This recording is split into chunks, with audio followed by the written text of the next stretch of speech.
Recording on this computer. So we're going to start off today, which is June 18th, starting talking about impaired balance. What population is our primary population for people with impaired balance? Yeah, the older, right? 65 and older. Interesting thing is when they did looked at the statistics, the number one reason for somebody 65 or older to go to the doctor is some sort of impaired balance, whether they've fallen, whether their balance is getting bad, anything like that, or they're fear of falling. So what can the doctor do for impaired balance? Not a whole lot, right? They have medications that they can give patients that will lessen their dizziness. Meclizine is one of them. There's a couple others, Antivert is Meclizine. A couple others they can give them. But really what those medications do is kind of tamp down the vestibular system.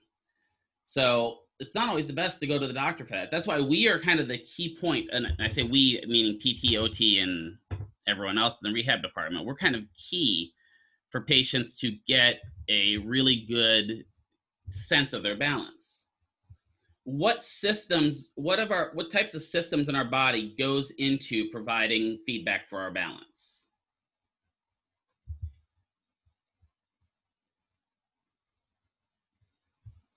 What's our main system for balance? Vestibular, okay, right? So we have our vestibular. So our inner ear stuff, or as some of the patients like say, my rocks in my ears, right? The rocks in your ears will help you, right? What other systems help provide us with balance information?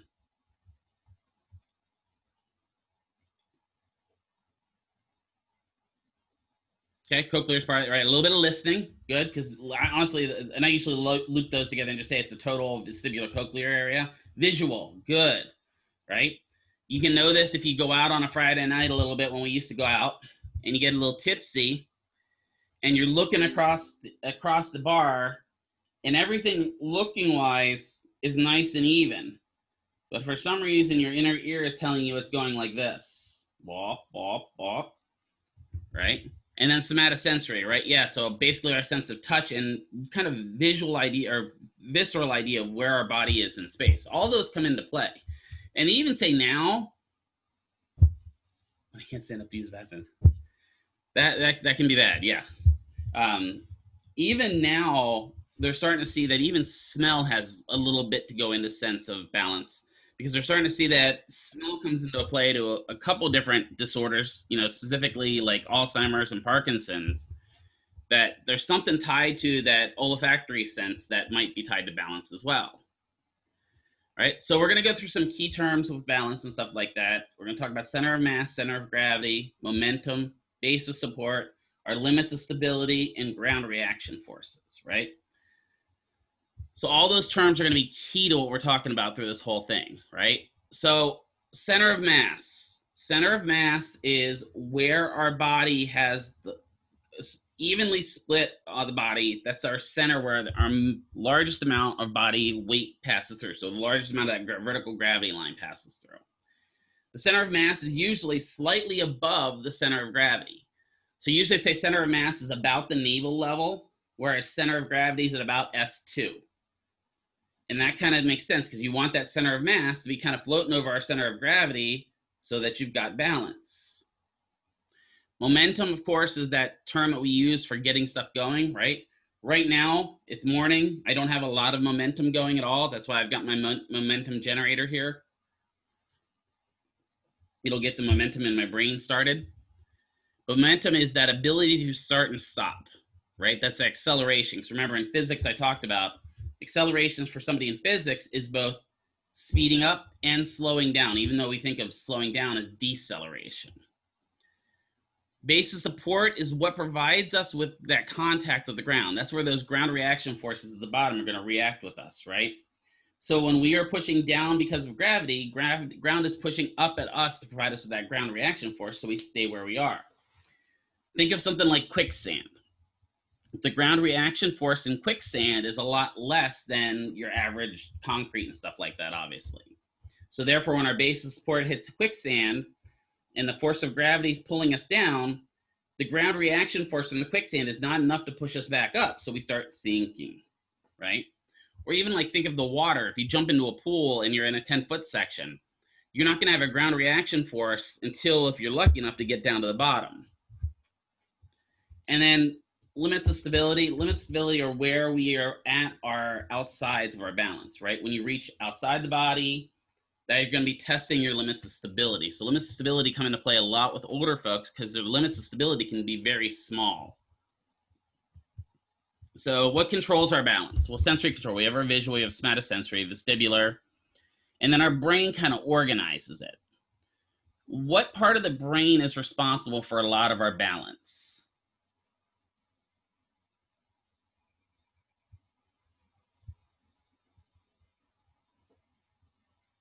Cerebellum, good, right?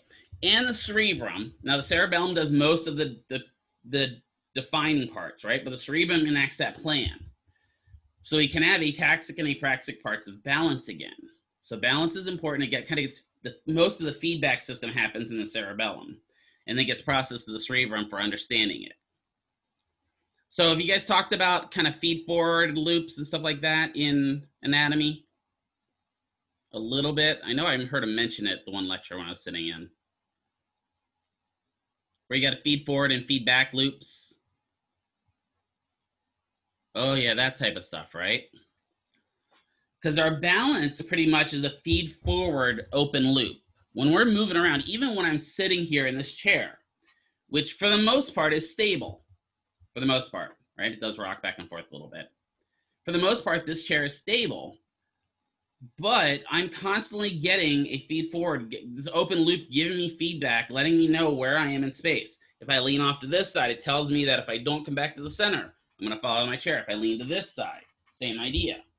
Our body's constantly getting information about the way our balance is in the world. When you stand up, that feedback loop helps provide you that you still don't stand up and end up too far forward or too far back or anything like that. So if that loop is messed up, that can really affect your balance. We all have anticipatory controls, right? We all have our body's own muscles reacting to what we're doing. I'm sitting here moving around. As I'm moving around, because I talk with my hands, right? As I'm moving around, my body is integrating that movement into my core musculature, right? And saying, okay, well, right, lateral oblique, tighten up a little bit. Left oblique, tighten up, just to keep me from going side to side. It's keeping my body nice and even though I am flailing all around like I'm having a seizure, right? That's kind of our body's way of doing it. The postural muscles are really good and skilled at keeping us in our center of gravity. And then closed loop control, precision movements that require sensory feedback. We do have a closed loop where we take a step. We know what happens with that step. As long as the material we're stepping on is consistent, we don't have to think about that much. Just imagine if every time you took a step, you actually had to consciously process what was going on in your balance, right? If every time you took a step, you had to think, okay, this surface is solid. So this surface is solid. So what I'm going to do now is I'm going to activate my quad. Once I activate my quad, I'm going to activate my back extensors. We don't have to do that, right? Our system pretty much runs on automatic for us, which is good. But it can also then lead us to problems if that system that's on automatic doesn't work right. And that happens a lot as we get older, right? So how do we protect ourselves if we're starting to feel like we're getting out of our balance, right? We're getting outside of that base of support. We're starting to hit our limits of stability. We have a couple different balance strategies. So all these strategies kind of come into play depending upon how much we're challenged. And when you're thinking of balance, it always starts from the distal and starts moving up, right? So the first thing that we try to do is kind of stabilize with our ankle. We have ankle strategy. The next level we'll move up to is a little bit of a weight shift strategy, and most of that occurs at the knee, right? So we'll bend the knee a little bit, flex the knees out aside, give us just a little bit of more stability at that knee. And then we have what's called suspension strategy. We'll drop our butt, right? Where we get down more into that kind of lordotic posture, or a little over our legs some more. The next strategy we end up with is our hips. So our hips kind of tighten in, they pushes us back and forth, either forward and back to keep us in alignment. And then the last is kind of the step. And the step strategy is we've challenged all the other systems, and now we have to kind of step out. And you can see this especially if you're ever dealing with somebody that's had a little too much to drink, right? They're standing there, first of all, they'll start wobbling, and then the knees will bend a little bit, and then suddenly they'll kind of drop their weight just a little bit, and then their hips tighten up, and the last thing they do before they fall over is take a big step. And if that feedback loop system isn't working, they may miss that step and end up face first, and we all laugh at them after we make sure they're okay. But for the most part, when it comes to balance, it's a combination of all those strategies. But you need to understand for your boards, the first strategy that kicks in, obviously, is our ankle strategy. Second strategy is the weight shift or knee strategy. Then suspension, dropping the weight just a little bit. Then we have our hip strategy where our hips kind of tighten up and get us in pelvic tilts the proper way and everything like that. And then finally, kind of our step where we step out to the side. All of that comes into play when we are getting challenge and balance, right? So if I had a patient here right now and I gave them a perturbation, right? A perturbation is where you push somebody. That is the medical term for pushing people around. So you can't say when you're documenting, shove patient around on mat. That just sounds bad, right? Yep, I can definitely spell that. Let's see, maybe. We'll see if I can spell it. Let's see. Perturbation. There we go. Right? You are perturbing them. I think that's right. The first arm might not be there. Now you got me wondering if I spelled it right. Hold on. Now you got me all self-conscious. So now I'm worried.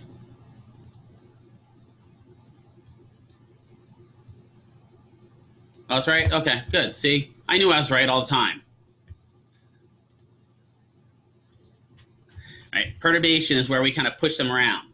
So if you're working with me on balance and you're telling me, okay, I need you to sit upright, Mr. McKeever, and I'm going to push you right and left, I don't want you to let yourself move. You're not going to shove Mr. McKeever around on the mat until he fell on his face. Right? What you're going to say is provided right and left lateral perturbations until patient experienced a fall.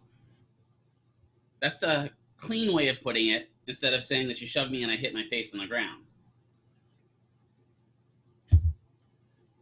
You don't make your patients fall, right? But we will perturb their balance, especially once we get their balance kind of stronger. If you see me and I'm kind of already all over the place, you come in to see me and I'm like, oh, okay, I've got good balance. I may not be the patient you want to perturb. Probably want to start with just getting me neutral first. And then you can work on pushing me around. But once you get me kind of stable, then you can start working on challenging my balance. And that's what perturbation's job is. So what happens during stance phase, right? When we're standing up, our balance is going to be based on where our base of support is. If we have 2 feet, where should our base of support fall between? Should it be even between the 2 feet? Should it be to the right, to the left? What do you think normally happens with our balance? Is it directly smack dab between our feet? It should be even between the 2 feet, but we have a dominance, right? All of us have a dominant side, one or the other, right? Left or right. And we tend to shift our balance slightly towards that side. Yeah, just a small bit, but that's enough that if you start with a patient that's so used to being maybe a centimeter over onto that side and you start straightening them out, that actually affects their balance. So you have to be paying attention. They will have a little bit of shift or list to that one side. It's just the way we are. So when we're starting to move around, when things are starting to challenge us and perturb standing, that's when we start adjusting those strategies, right? You have me standing up and you start pushing me around. I'm going to start just by swaying on my ankles. And I drop my knees and go into suspension. Then I'm going to challenge my hips, spread my legs, and then eventually I'll fall. It's all going to be processed by what the feedback's giving me, right? I'm going to watch where you're pushing me. I'm going to be feeling with my vestibular system what my body's doing. And I'm going to be integrating that through the somatosensory system.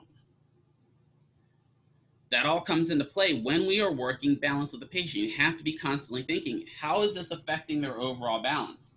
If they don't have good balance, we have to start small and build our way up. Whole body lifting. Has anyone ever lifted something and they didn't quite realize how heavy it was?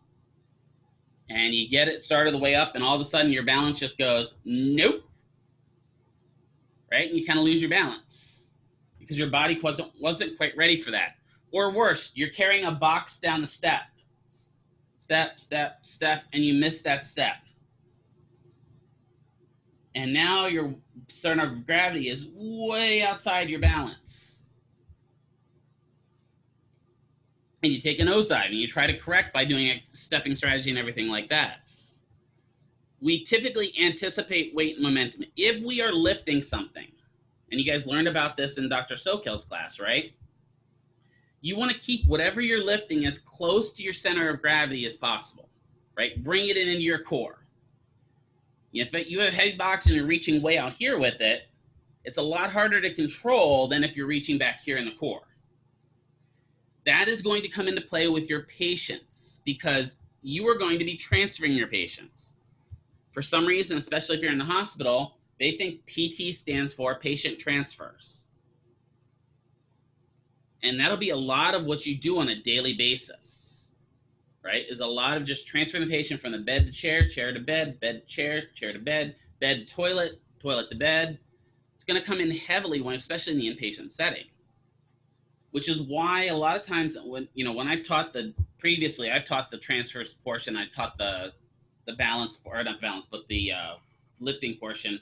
I explain when you are lifting, you need to get it in close to your body, and that includes patients, right?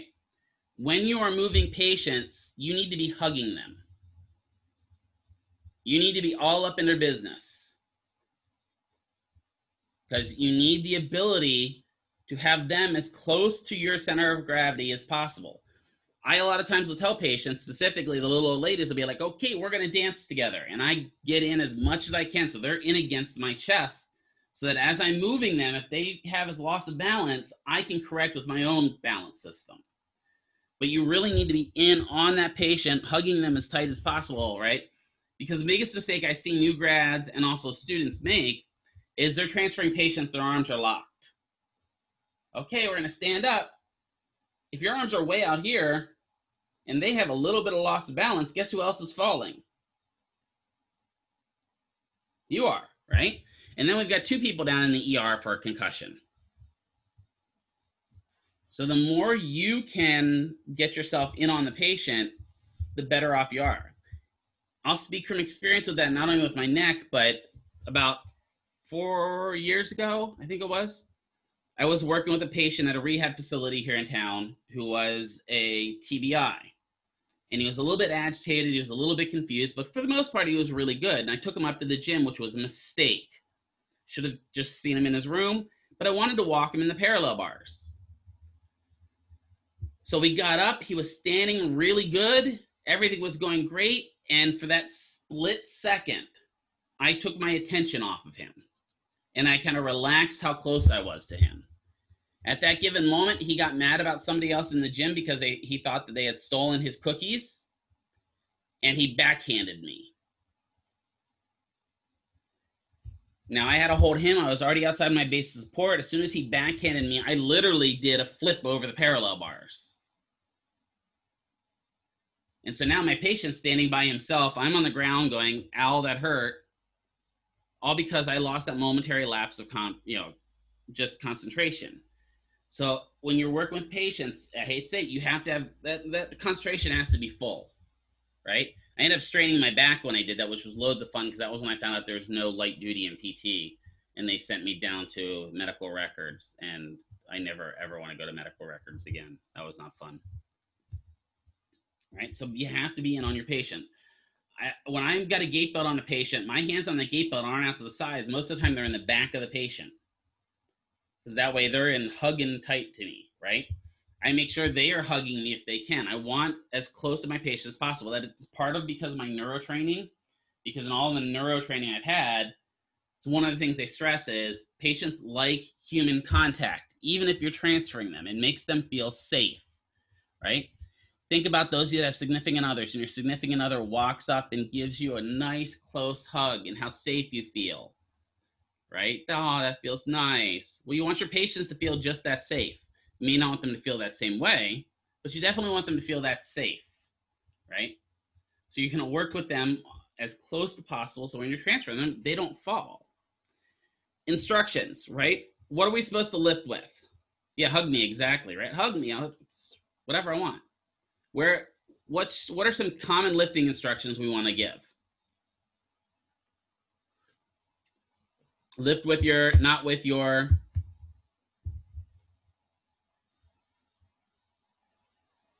lift with your knees, not with your back, right? Lift with your legs, not with your back. Lift with your hips, not with your back. Any way you put that, right? Also, don't lift more than you should. And this also comes to swole bros, right? You've all seen those people at the gym. For those of you that enjoy going to the gym and watch, gym is a great place to people watch for me. You know, where they go to do that deadlift, right? That's okay. We function for you. When they go do that deadlift and they're down there and they're like, and they don't even get it off the ground. Yeah, exactly. Once you injure your back, it's dead. One of the things in PT you need to understand is once you have an injury, it is going to nag you forever, right? And if you have a back injury right now, maybe you've got a little bit of a back problem. If you don't do proper lifting, it will exacerbate yourself for the rest of your career, and you'll spend more time on injured reserve than you will treating patients. So the more you can lift properly, the more you can instruct your patient to lift properly, the better your life is going to be and the longer a career you'll have. And I want you guys to have a long career. I want you to be out there, you know, so that when I become old and senile and start having dementia, you know, Kaylee can come in and treat me, and then I'll meet her tomorrow and it'll be a totally new person. You know, that's where I want to get to. I want to be that happy, confused old man. I'll probably be the mean, confused old man, but I want to be the happy one. Best part about Alzheimer's is you meet a new person every day in the mirror.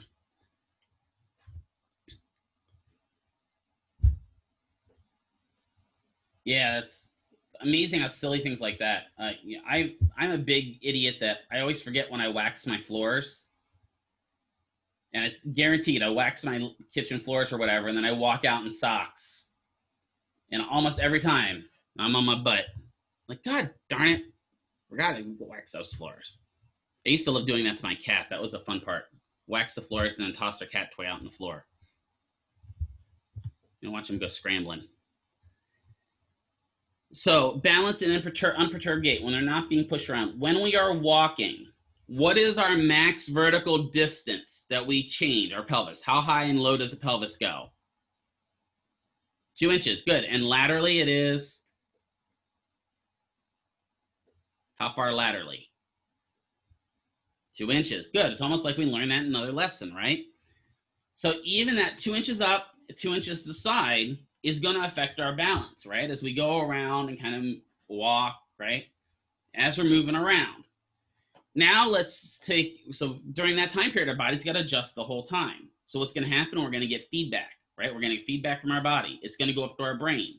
Our cerebrum's going to interpret it. Our cerebrum's going to give the information to our cerebellum. Cerebellum's going to send out orders through the vestibular tract, right? Vestibular spinal tract, and say, this is what I want you to do, body. I want you to tighten this muscle. I want you to loosen this muscle, right? All of that's going to come into play instantaneously. We don't even think about it, which is really, really amazing. I mean, when I'm teaching these classes, it always just never ceases to amaze me how much goes on in the body without us even thinking about it. Right now, you've got so much going on in the body that you've got more function going on than most supercomputers have going on. We are literally a functional supercomputer. And we're still only using, some books say 25%, some books say 35% of our brain. Right? Can you imagine that? What if, you get that pill from, what was that TV show that was out? Oh, God, I can't think of what the name was. The one that activates your full brain. Limitless. There we go. Yeah, thank you. It was a movie, too, I think, if I remember correctly. But just imagine they come out with a pill that even takes us to 45 or 50% of our brain.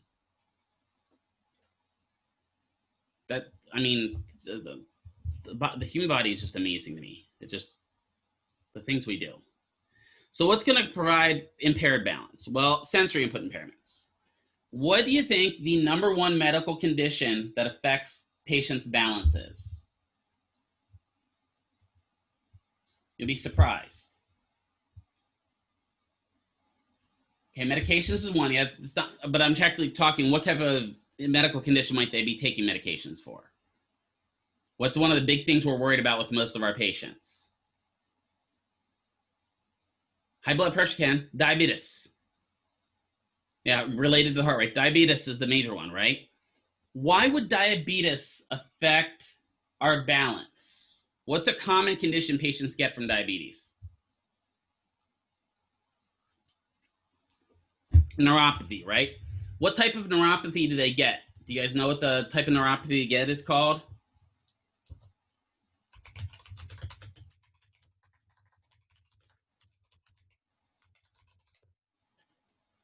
They call it stocking and glove neuropathy. So we're going to talk about that. Good.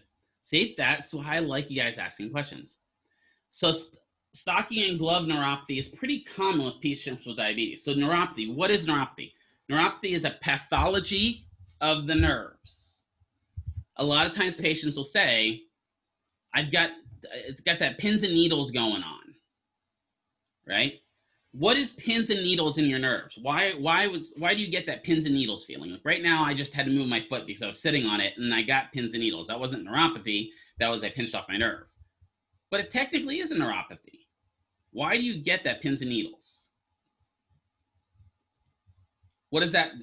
It's either nervous damage, right? But what the body is saying is, hey, yeah, it's a warning. The body's going, hey, something's wrong down here, right? Did you ever sit on your leg or something like that to the point that you get beyond the pins and needles? And you get to that feeling where that foot is just like a tree trunk. And you put it down and you're like, whoa, that's fun, right? Imagine having that permanently, because that's what a lot of diabetic patients deal with, especially at the feet. That point where you've gotten past the pins and needles, and now it doesn't even feel like you've got a foot. Just imagine having that permanently and walking around that way. Would that affect your overall life? Oh, yeah, right? Yeah. And now just imagine it's only one foot. The other foot's fine. Or maybe the other foot's hypersensitive. And now that's providing all the input and the other one's providing none. There goes your balance, right? So neuropathy is a problem that's going on at the nerve level with the input it's receiving, right? Or the output, because it can also be affected by output, right? Our motor output. What is causing the stocking glove neuropathy in patients with diabetes? Does anyone know what's causing the nerves to kind of get out of whack? It's the same thing that causes all the problems with diabetes. Sugar. Right? You actually get crystalline sugar crystals pretty much throughout your whole body. It can affect your blood vessels. It can affect everything, right? It can be in your urine. Patients that have true strong diabetes and end up in ketoacidosis or any form of really high blood sugar, even their urine can smell sweet, right? And some of you are going, God, I wish my significant other's urine smelled sweet compared to what it did. But no, it does. It's weirdly effective that way. But now let's just imagine you have this flood of sugar just flowing through your system that's uncontrolled by your insulin, and it gets in those areas of your nerve that kind of block off. So now you got these little fine crystal structures rubbing up against your nerves. So now they're rubbing constantly. And that's kind of where you start getting that pins and needles feeling, because the nerve's saying, hey, something's going on down here. And then eventually that feedback keeps coming and keeps coming and keeps coming, right? And as you get feedback, think about it. Right now, if I toss a stink bomb in your house, would that affect you? Right? I drop the most stinky stink bomber in the house ever. All of a sudden, it's like, oh, God, that stinks, right? Or better yet, I burn popcorn. Come over to your house and I burn popcorn. You get that smell of burnt popcorn and it just irritates you. After a while, though, you're sitting in that burnt popcorn smell and you don't smell it anymore. What the body has done is that smell coming into your nose has been accommodated for. Your body says, okay, this isn't a threat to me. I'm going to tamp down and ignore what's going on, right? Same thing happens with neuropathy. So they get those crystals rubbing in the nerve, causing that sensation constantly. And eventually the body says, hey, you know what? If this is the way life's always going to be, I'm just going to ignore that. And so they start ignoring the input from that nerve. And that's how they end up with this feeling where they'll say a lot of times, you know, I can't really feel my feet or I can't feel my hands. That's a big sign because that tells us they're going to end up with balance problems, right? So diabetes affects it. Blood pressure, somebody mentioned, right?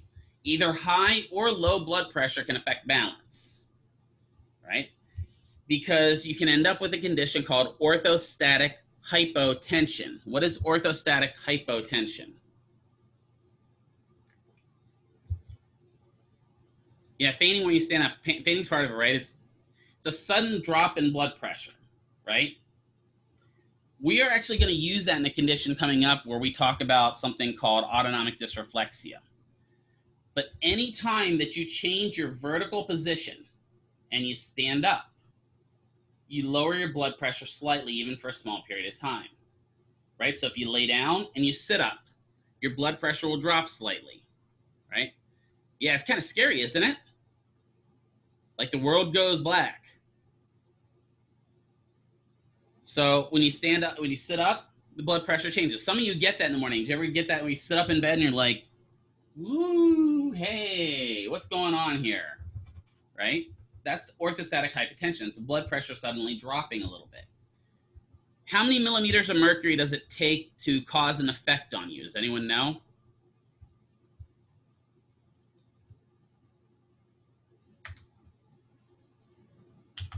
20. A 20 millimeter change in blood pressure, yeah, 80 would be big. That would be definitely orthostatic hypotension, right? So just a small change, and you think about it, our normal blood pressure is less than 120 over less than 80, right? So the systolic is what we're worried about. Diastolic really doesn't change. So what happens when you sit up, you're going to drop. On average, we drop about 5 millimeters of mercury. But when you drop 20 or more, that's where you're considered to have orthostatic hypotension. When that happens, the body has to rush blood, increase the actual flow of blood in order to overcome that loss of pressure. And that's where you get that kind of rebound effect where like, oh boy, yeah, that wasn't cool, right? That can happen when you have alcohol, right? Sometimes if you stand up, all of a sudden the brain just goes, not working, right? So orthostatic hypotension comes into play. If you have too high a blood pressure, sometimes when you just sit down, so in the reverse, sitting down, lying down is going to increase your blood pressure. That can affect balance because now if the blood pressure goes the other way, you have orthostatic hypertension where the blood is changing, blood sugar, or you have blood sugar. Blood pressure is changing as you sit down. So blood pressure comes into play. But think about it. The main reason we're worried about blood pressure dropping like that is the highest point on our body is our brain. So the heart's pumping blood up that way. It's pumping against gravity. And it's got to use that pressure to keep the blood up in our brain. So now that blood pressure drops suddenly. Now there's not enough blood ability to push blood up to the head, and you get a blackout moment, right? What's that feeling of dizziness called? Where you feel like you're almost going to pass out. Syncope. Good, right? Because that's going to come into play when you talk about patients that have orthostatic hypotension and you document on it. You need to document if they experience syncope or not, because that can be really telling about how their medications are working. When I went in 3 years ago or whatever for my heart problem, they put me on 3 different blood pressure medications because they said I had high blood pressure. Anyway, so the first time they gave me blood pressure medication, my blood pressure just went and crashed, right? They gave it to me in the hospital and they're like, here, this should help your blood pressure. And they came in to take my blood pressure later on and it was like 82 over 60. And they're like, we need to work on that a little bit. That's too low. Yeah, you think? Every time I move, I feel like I'm passing out, right? So blood pressure comes into play. Your heart can come into play if the heart is compromised as well. But even neurological impairments, such as a stroke, which Erica mentioned, if you've got a problem where part of that brain's just not working, it takes longer for you to be able to get that input into you, right? What if you lost your hearing? Is that going to affect your balance? Suddenly I'm deaf. Yeah, right? Because the same nerve, vestibular cochlear, provides both feedback. So you lose a little input to it, it can affect. And there's actually been some studies that show that people that lose their hearing initially get hypersensitive vestibular systems because the body's trying to ramp up that feedback because it's not getting the cochlear input anymore. And so now maybe your balance is a little off because of that. Sensory motor integration. So what if you have a stroke in your cerebellum, right? So you've got a cerebellar stroke. It happens very common in AICA strokes, anterior inferior cerebellar strokes, where the bottom part of that cerebellum, where your balance center is kind of located at, gets affected. Well, now all your sensory input's coming in, right? Your body's providing all that ascending information, but it gets to the translation locale and, the translator's broken. So then that's going to affect your balance. Biomechanical motor output deficits. Now we're getting the feedback, our brain's processing everything right, but we have an ataxic event outwards. So now, for whatever reason, we send information down to the calf to tighten up for balance, and the calf doesn't receive it. Well, that can cause tons of problems. As we get older, though, our balance is going to get worse. There's just no avoiding that, right? What we're finding out in all of these classes is getting old sucks, right? Doesn't matter what system we're looking at. As you get older, your body just starts breaking down, right? And as we get older and we start breaking down, it leads to just general losses of balance and problems with balance. That kind of sucks. Because again, the number one reason patients go in 65 and older is balance. And then medications. What kind of medications can affect our balance? You should just say yes. Yeah, all medications, pretty much. If you look at almost every medication, it affects your balance. Blood pressure medications. Pain meds, do they affect your balance? Yep, pain meds affect it. And so they give you, so now you're taking pain meds and you're taking blood pressure medication and your balance is off. So now they give you a medication to help your balance. And that medication to help your balance, guess what? Affects your balance. And so now you maybe go the other way. So almost every medication, if you look at it, like even the humologics and the biologics for stuff like rheumatoid arthritis and that have balance effects because that system is so integral to us functioning, right? Do antibiotics affect our balance? Yes, specifically one type of antibiotic. Do you know what type of antibiotics affect our balances? What specific group?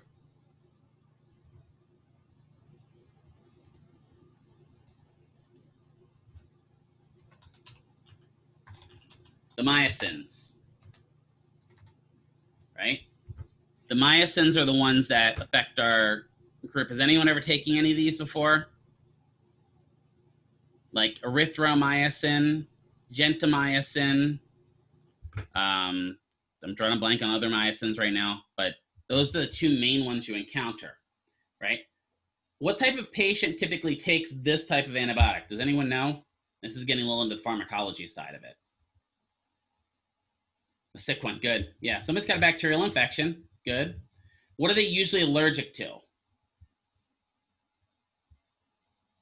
What do you normally get if you have a bacterial infection? What is the doc going to give you?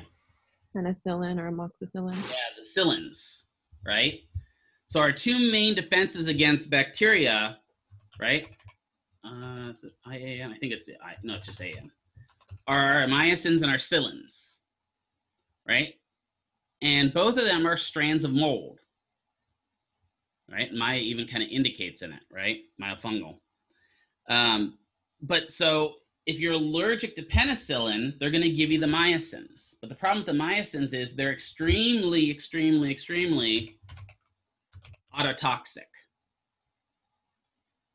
Right? What does autotoxic mean? I think it's 2 T's now that I think about it. Maybe. This is why I don't spell. Maybe 1 T. I don't know.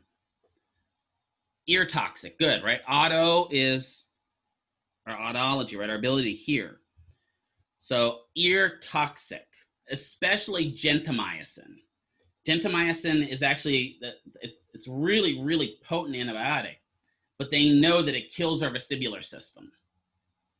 There's so much so that we've developed a term for people that have long-term gentamicin treatments called wobblers, because they've taken gentamicin so long that it literally shoots their vestibular system out crazy.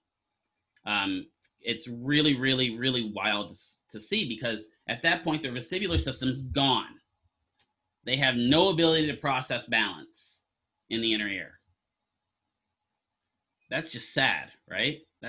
Just imagine walking around your life, your body, overall cerebellum's fine, all your ascending, descending tracts fine, your arms, your legs, your sensory input's good, but that inner ear just doesn't work at all. It's like a permanent state of being drunk. And when you meet somebody that's a wobbler, they'll say that, I feel like I'm constantly drunk without having the good part of it, right? There's a cool book, if you ever get a chance to pick it up. What is it called? The Brain That Changes Itself. I'm pretty sure that's what it's called. I have to look it up real quick. But it's by a Dr. Norman Duhigg. He has 2 books, The Brain That Changes Itself and The Brain's Way of Healing. But in this one, he talks about patients that are wobblers. It's about, both books are about neuroplasticity. But he talks about this clinic that's working on patients with wobblers that are replacing their inner ear with sensors on their tongue. So that as they lean to one side, the sensor on that side of the tongue fires. And when they lean to the other side, the sensor on that side, it's got a little bit of a gyroscope in it. And it's amazing. They actually start using sensory input from their tongue for balance. To me, that just, I don't know. It's a great story if you ever get to read the book. But it's just really neat when you think of that. We can even, at that point, we have latent pathways we can use. Even if the ear system's knocked out, we have ways to get rid of it. But yeah, so that got off tangent a little bit there. But so, medications affect our balance. And also, we have a term nowadays, which I love that we have this term right now.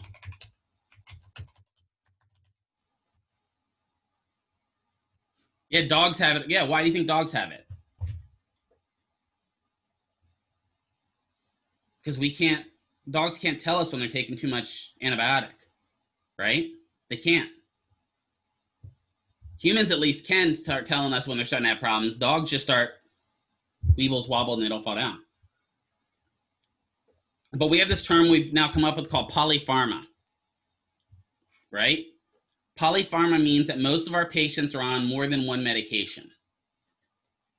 Even if we did an informal study here, and I may do this to just have you guys do a quick poll just to see. It won't provide you any information, but I'd be curious. I'd be willing to bet if we average out this classroom, we're going to probably average to about 1.5 meds per person. And we're healthy. Well, okay, we're healthy, but we're still on polypharma. Right? That's just kind of the way we are, because we've kind of moved to this taking meds for everything. And so that's going to cause problems with balance. And there's just no way around it. We've got to treat those symptoms. The thing we have to avoid is treating balance symptoms with more medications that cause us other problems. So let's talk about the different types of static balance tests. So the main thing you need to understand when we're talking about balance, right? Let's get my text box up here. I want to change to a different color. Let's go red. When we are talking balance, we have to talk about static and dynamic. What does static versus dynamic mean? First of all, what does static mean? It's that cling you get out of the dryer, right? Still versus movement, right? So static versus dynamic is still versus moving. When you're talking about static versus dynamic, you need to talk about whether you're talking about the patient or the surface, because those can be varied, right? I can have static balance on a dynamic surface if the surface is moving. I can have dynamic balance where I'm moving on a static surface. So you need to specify when you're talking about static versus dynamic balance, which one you're talking about, right? Whether you're talking about the patient not moving or the surface not moving. A lot of times when I document something, I may put that the patient is having static seated balance on a static surface. If I type that, what does that tell you?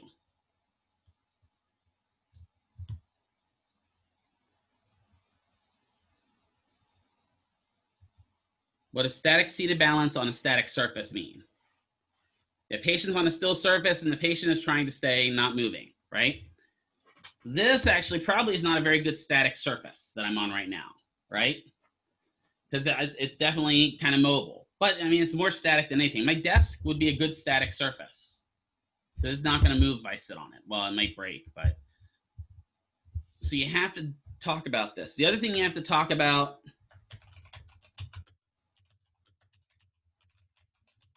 compliant versus non-compliant surfaces, right? What does compliant mean?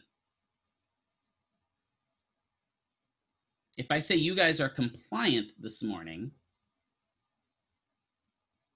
you are willing to adapt, right? You're willing to learn a new thing.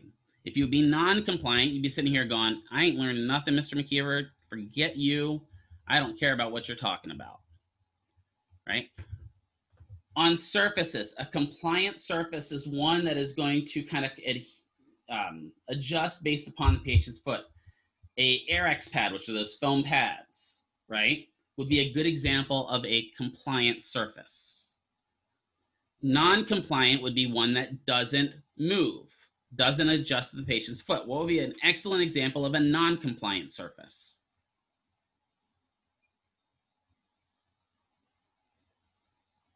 Concrete, good, right? What about carpet? Would you call carpet a compliant or non-compliant surface? For the most part, it's compliant, right? Unless you've got carpet like mine, and then pretty much you could call it non-compliant, because I think this carpet's from the 70s. So it is as non-compliant as you're going to get, right? So we need to be able to define that. I don't like using compliant versus non-compliant because I find that East Coast versus West Coast, they mean different things, right? East side versus West side, they mean different things. So I usually use terms static and dynamic. I'll say the patient is static seated on a static surface, static seated on a dynamic surface. So let's run through a couple just examples here so we can kind of think about these. What if I have a patient turning in circles on a concrete floor? What would you call that? What kind of balance? Dynamic on static. Good, right? What if I have them jumping on a yoga mat? Now what am I doing? Dynamic, right? On compliant, right? Or dynamic on dynamic surface, either way you want to put it. Any of those are acceptable, right? Why this is important is because you need to be able to talk about what you're doing with your patients, right? And on top of that, next semester, and I'm already getting you ready for next semester you have a balance comp coming up where you're actually going to have a neurological patient and have to do balance exercises with them. And you have to do 2 static and 2 dynamic activities with them. So you have to be able to identify what is a static and what is the dynamic activity. If you don't understand that comp, you'll fail. So you have to understand the difference between a static movement and static surface versus dynamic movement and dynamic surface, right? What about walking on the airport moving floor? What is that?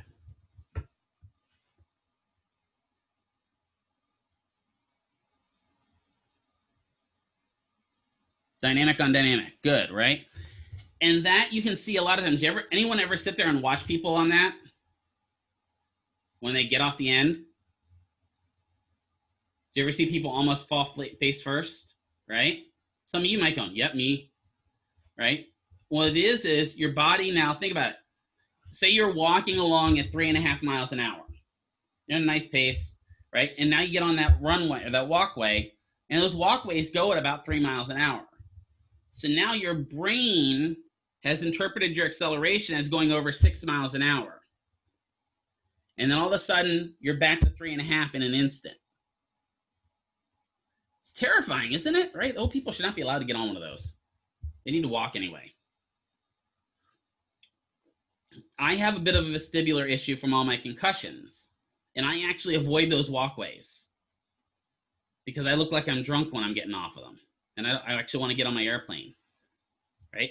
When I walk on those, when I step off them, my vestibular system is so jacked up that I just kind of wobble all over the place for a little bit until my vestibular system catches up.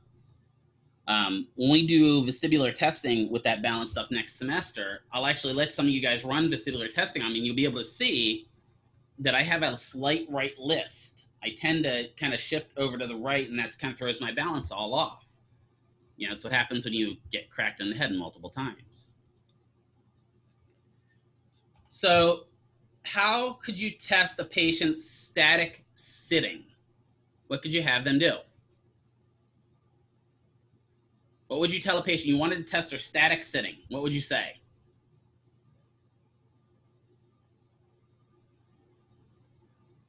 Can you please, can you sit there and not move for 30 seconds, right?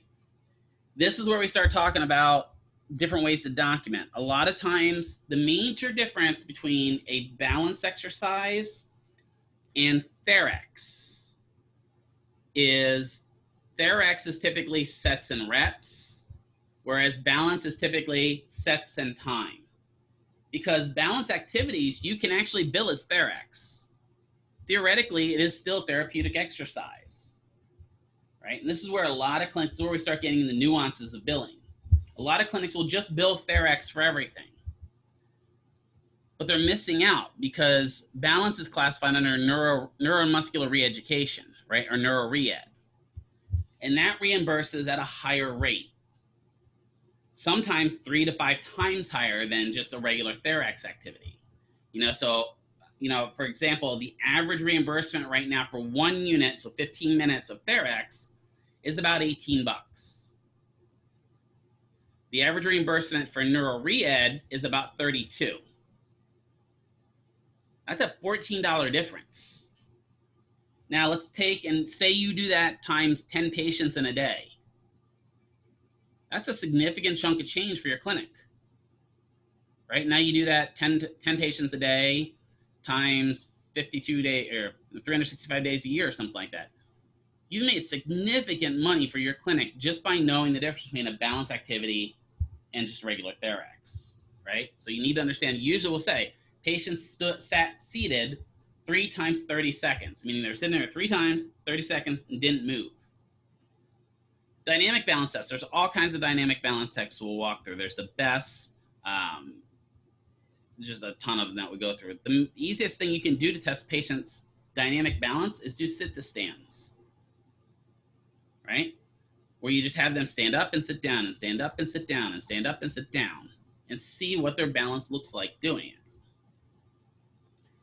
Anticipatory postural control tests is where we start getting into watching them walk around and move around objects, right? So they're anticipating their body balance based upon what they're getting as far as feedback. Reactive, now we'll start challenging them. Like, I could challenge your balance by having you walk around the clinic, and now you're just walking and I throw a medicine ball at you, right? Say I take a 20-pound medicine ball and chuck it at you. Is that going to affect your balance? right? Because now you've got the momentum of that 20-pound ball coming at you. You have to re-stabilize inside your balance area of support and then get back to it. And then functional tests, there's all kinds, or sensory organization tests we'll talk about, like the Symes test for the feet and stuff like that. And then functional tests. Functional tests are going to test what they can do. Sit to stand is a functional balance test where you're testing how many times they can sit to stand in 30 seconds. There's the Berg balance scale. There's all those balance scales out there that help us understand what balance we need. Well, all of these balance tests, once we've tested them, the next thing we're going to move into is treatment, which is where we get into control. So once we know how good their balance is, maybe they can only sit for 15 seconds without starting to weeble wobble all over the place. Well, our goal then would be to increase that static balance control so they can sit upright longer. Let's say the patient rides the bus all day long. Gets on the bus, goes to work, gets in the bus and comes home. But they know that they can't, there's never a seat for them, but they've got poor standing balance. Well, we work on those balance activities so they can stand up on the bus the whole time and not feel like the world is moving on them. Dynamic balance control, again, we're going to get them doing stuff where either they're moving or the material they're working on is moving. It really gets kind of advanced when you start doing patient moving activities with non-compliant or with compliant or movable dynamic floors. That really gets interesting. Putting a patient on a treadmill and then testing their balance by perturbating them or throwing stuff at them definitely affects their balance, right? What if I took you right now, put you on a treadmill walking backwards and was throwing just a little tennis ball at you? How many of you would think that would be challenging?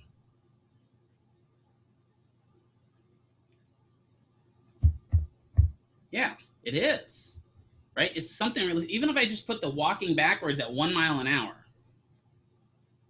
because walking backwards is not something we do a lot of, right? It's not like you walk around your house backwards. And if you do, why? I'm really worried about you, right? But try that once for a day. Just do it for like an hour. Instead of walking forwards for that whole hour, walk backwards. And see what happens to your balance. It definitely affects your balance, right? We used to do that in the martial arts all the time where our instructor would challenge us to do things that we normally do in different ways. And it's amazing how our bodies get adjusted to what we do on an everyday basis, and you throw that small change in, it affects things, right? What if I told you to walk around your house with one shoe on for the rest of the day? How many of you think that you might actually end up falling at some point during the day? I know I probably would. I'd forget about it at one point and totally throw me off, right? There's all kinds of simple balance stuff we can do like that to challenge patients' abilities, right? Something as simple as having them do all their activity with their non-dominant hand. Like now when you're walking around your house and you're carrying a drink, carry it in your non-dominant hand. Something as little as that will throw somebody's balance off. Anticipatory balance control, we're going to have them move around objects, right? Change their object, change the flooring, change the lighting, because lighting can affect your balance. If it's nice and brightly lit versus dark, right? If you go out after, a Friday night, out after having some, a little bit of beer or something like that, and you walk outside and you go out of the, the dark club and come out in the bright lights of the parking garage, your balance is affected. Reactive balance control, we're going to be adjusting with them. Sensory organization. Let's say I have a patient that's got neuropathy and they can't feel their feet. So now they're not getting that sensory input. How could I help reorganize that sensory system to give them a little bit more feedback? Does anyone know what diabetic shoes look like? Has anyone seen a person with diabetic shoes? Right. So diabetic shoes are a different form of shoe that are often weighted. They're not pretty shoes at all. They're usually like your old black style shoes, but they're very, very, very heavy shoes. I'll get a picture of them up here in a little bit. And they're designed that way because they add weight to the feet. They are expensive. They're extremely expensive. At least Zappos is working on making them a little bit more reasonable. But what would adding more weight to the feet do? How would that help their sensory input?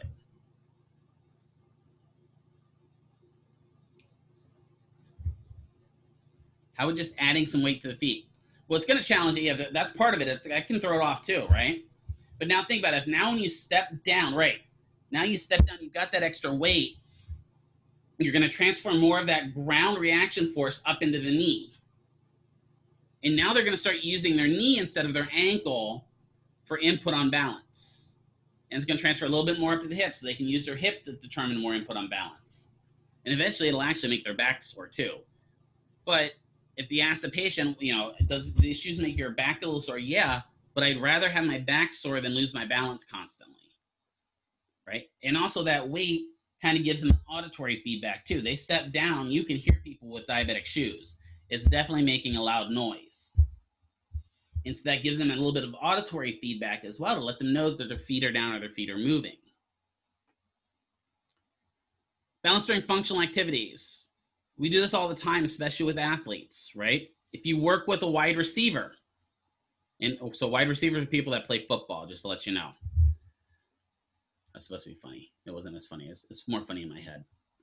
If you work with somebody that's a wide receiver, do we have to challenge their balance? They do things that might challenge their balance. So the wide receivers are the people that catch the balls, by the way. Yeah, right? That's going to definitely throw off their balance because now they're moving downfield at, 60 miles an hour and they're catching a small moving target coming at them. That's definitely going to overall affect the way their balance works. And we need to work with them on that. I lost my chat. Where's my chat at? Come back, chat. There you are. Okay, there you are. So balance drills is, and the reason I'm talking about football is because I've worked a lot with football players. Working balance with a wide receiver is different than working balance with an offensive lineman, right? Offensive linemen are the big guys that protect the quarterback, right? If any of you saw the Blind Side movie, right? Michael Orr was an offensive lineman, right? Was actually one of the those people that play left tackle are the highest paid offensive linemen in football too. It was a good movie. It's such a sad story though, because he kind of had a flop of a career. Hate to say it. Good story, but didn't pan out as well. Did pretty good for the Ravens.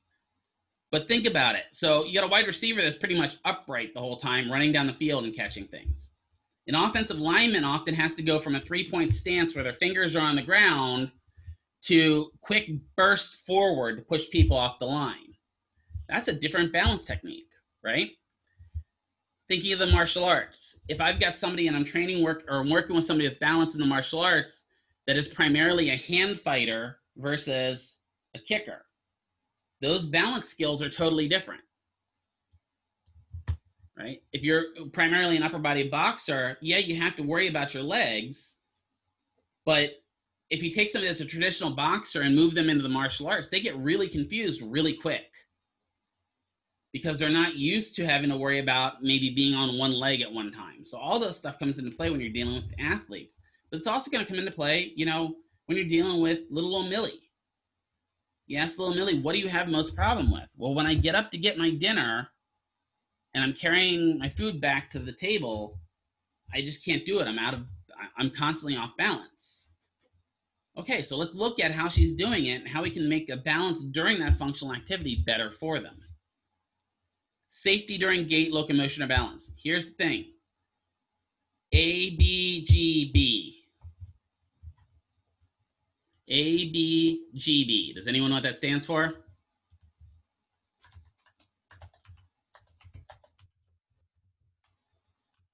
This is a McKeeverism. My term for it. Always be gait belting. Every patient you work with should have a gait belt on. It doesn't matter if that patient's never needed one. Why should you always put a gait belt on a patient? Because of the what if moment, right? Because I have patients all the time tell me, well, I worked with Michelle yesterday, and Michelle didn't put a gait belt on me. Well, that's Michelle. That's not me, right? I always put a gait belt on patients because you never know when something's going to go wrong. And when I have a patient like that, a lot of times I'll tell them, well, this is more for my safety than it's for your safety. It's in case I fall, so I have something to grab a hold of, and joke with them a little bit. True story, clinic in town here.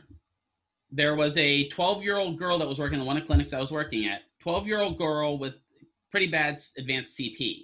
Toe walker, really bad, tight calves, tight quads, just overall spastic CP child. The PT allowed a tech to work with that patient. The tech was 19. Nothing against you youngins, but a 19-year-old with no experience in PT should not be working with a child with special needs. Honestly, yeah, you're like, oh my. Honestly, I would never let a tech, period, work with a special needs kid, let alone one that's 19. They were working on the inclined plane or the slant board. Does anyone know what the slant board is?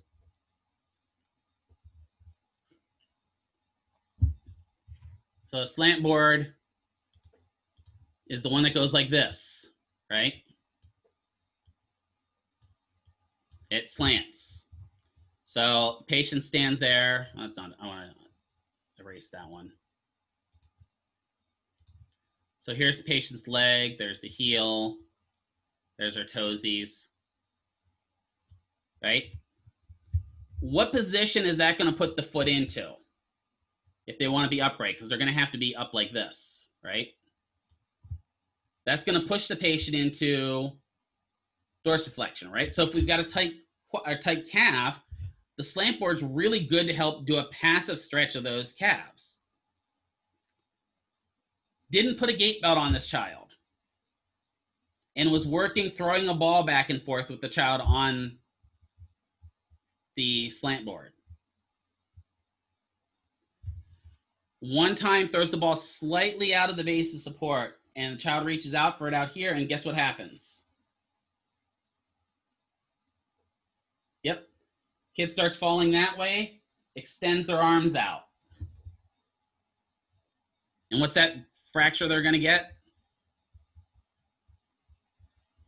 With their arms out like that, what was that I called that? A foosh, right? Bilateral scaphoid, bilateral radius, bilateral ulna fractures.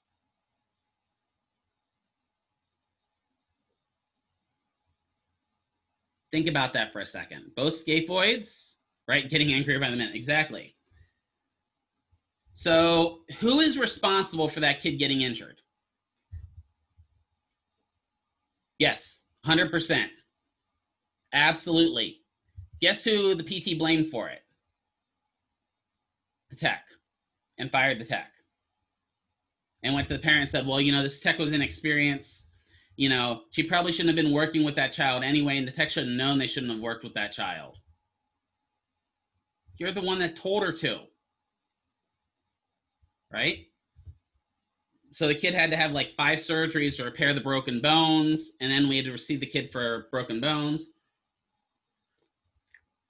Now the kid, every time they came back to the clinic, what did they think? What do you think got in that kid's head? I'm going to fall. Yep. Specifically, anytime they worked with a female employee, the kid would only work with males because in her head, that woman dropped me. Right? So now we've limited who can work with the kid. And on top of that, we've put this fear in this kid's head that every time they go to PT, they're going to fall. If that doesn't anger you, I don't know what will. Right? It is just infuriating that this happened. If you had a gait belt on that kid, could you have possibly prevented that kid from falling? Yeah, possibly, right? Honestly, I would never have been away. Here's what I would have done if I was the PT or the PTA even. I would have the gait belt on the child, and I would be holding onto the gait belt, and I would have the tech to throw the ball back and forth with the kid. I'm okay using a tech for something like that. That's fine. I'll use a tech to kind of toss because I'm in control of my patient. But At that point, nobody was in control of the patient. So you've got to be thinking about that type of stuff when you're working balance. ABGB, always be gait belting. Doesn't matter what you're doing. What happens if you go to a clinic for your clinical affiliation and your clinic says, we don't use gait belts here? What do you say? Okay, call me. I'm out. Love it. You call Dr. Vreskin mainly. Don't go directly to that. What I would explain to them is, I've had clinicians say this to them is, I understand you don't use a gait belt, but I'm a student and I'm not as experienced as you are. So I just want to protect, because by protecting me, I protect you. Good way of spinning it. As well as the patient, exactly. They don't care about the patient. I mean, just kidding. Yeah, so this is a good way of spinning it. Yeah, absolutely. Yep. And you guys will all get gait belts if you don't have one. Or actually, even if you do have one, you'll get another one. Yeah, that's a problem when so when we send students there. A lot of times they don't have gait belts, and what I find is when our students come back, they're a little lax in their gait belt usage. But just be safe. It is better for you to be safe and save your career than not be safe and lose it. You know what the number one thing an insurance company is going to ask when that patient falls? Did the patient have a gait belt on? And if they didn't, that person's automatically at fault. Doesn't matter what you do. In the hospital, that is a sentinel event of the worst kind, to not wear a gait belt on a patient. I've had PTs and PTAs say, well, I've got a hold of their gown. That helps, right? Even if I have a Jewett brace on, one of those big clamshell braces for the chest that have a lot of areas I could hold on to, I still put a gait belt on the patient. And I've been I was actually going to say how long I've been in it. I've been long enough to know that dinosaurs roamed the earth, right? So I don't know why you wouldn't put a gait belt on a patient. So just be aware of that, ABGB. And even, I think Dr. Vreskin has a sign on her door, if I remember correctly, that says, wear a gait belt. And number one way you can remember to use a gait belt is keep a gait belt on you. When I'm walking around the hospital, I have two gait belts. I have one around my waist and I have one around my shoulders. The one around my shoulders is for patient. I keep one around my waist so patients can hold on to my gait belt. So other environmental factors, low vision can be a problem, which also comes into lighting as well, because as we get older, our rods and cones get worn out. We don't see as well at night, right? We already talked about this, that maybe people that are 60 or 5 or older should probably have their driving record checked, right? And have another driver's test. Well, that should really come into play for nighttime driving. And Nevada's actually getting really good about that lately, where they're restricting people from nighttime driving. Back when, what was the show? Live PD was on, and they were out in Nye County all the time.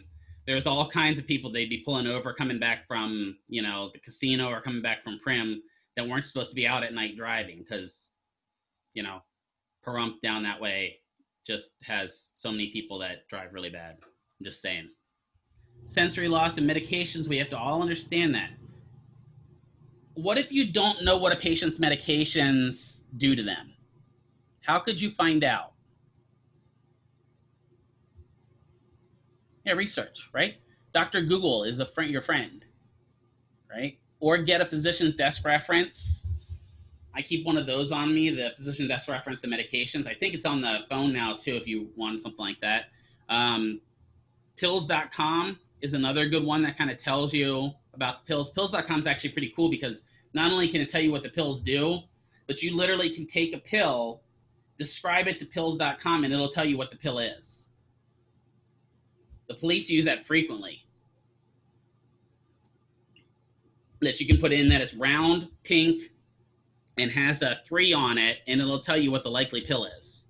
So for those of you that are parents, just saying, find out when your kid's taking Xanax. So home exercise program for reducing falls. We have found out that by reducing falls we prevent long-term illness better and actually prolong their life, right? There's the Otago program that's up on it's in your textbook, but most of the clinics in town all have a falls prevention program for older adults. And again, usually in October, I don't know if we'll do it this October because of the COVID thing, but usually in October, all the clinics kind of work together and put on a falls screening where the patients will come in, and it's usually the students that'll do it. And they'll sit down with the student. They'll do some quick tests like the 30-second sit to stand test, the timed up and go, and check the patient for how their balance is. And then if their balance is really poor, we recommend them to see a PT. And believe it or not, it is really easy to get insurances to approve patients for balance therapy. Why do you think insurances are okay paying for that? Like, you tell the insurance they've got balance problems, suddenly you get visits. Why do you think insurance are like, yep, we'll pay for that? Yeah, right? It's cheaper for them to pay for a balance cheaper for them to pay for balance testing and treatment than it is for them to pay for a broken hip. It makes sense. That's when one-time insurance companies are right. It's one of the few preventive care features, right? So one of the times they're right. Supervises group programs incorporating strengthening, walking, and functional activities. There are all kinds of clinics in town that run things like Parkinson's clinics, where they bring people in. And honestly, these are fantastic. Because one of the biggest problems patients have when they have a disease is they feel like they're the only one that has it. And getting them into a group where they see other people that have their condition can help them feel like they're not alone, right? ALS clinics are great for that. Parkinson's is a big one. Because if nothing else, John will come into Parkinson's and see Bob over there with Parkinson's and go, at least I'm not Bob. I'm pretty good. Bob can't even sit straight. But they get together and it lets them talk about their own group, right?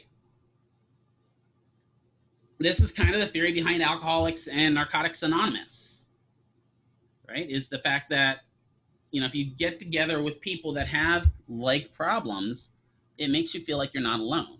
And then you can also get together as a strength group and help prevent each other from having further problems. Multi-system exercise program incorporating group of circuit activities. Planet Fitness used to have a really good program for this. I don't know why they did it away, at least back on the East Coast when I lived there. They had a balanced circuit training program where they would have like 5 old people come in and they'd have one of their employees standing over there watching over the 5 old people just do some basic balance activities for about a half hour. I thought that was fantastic.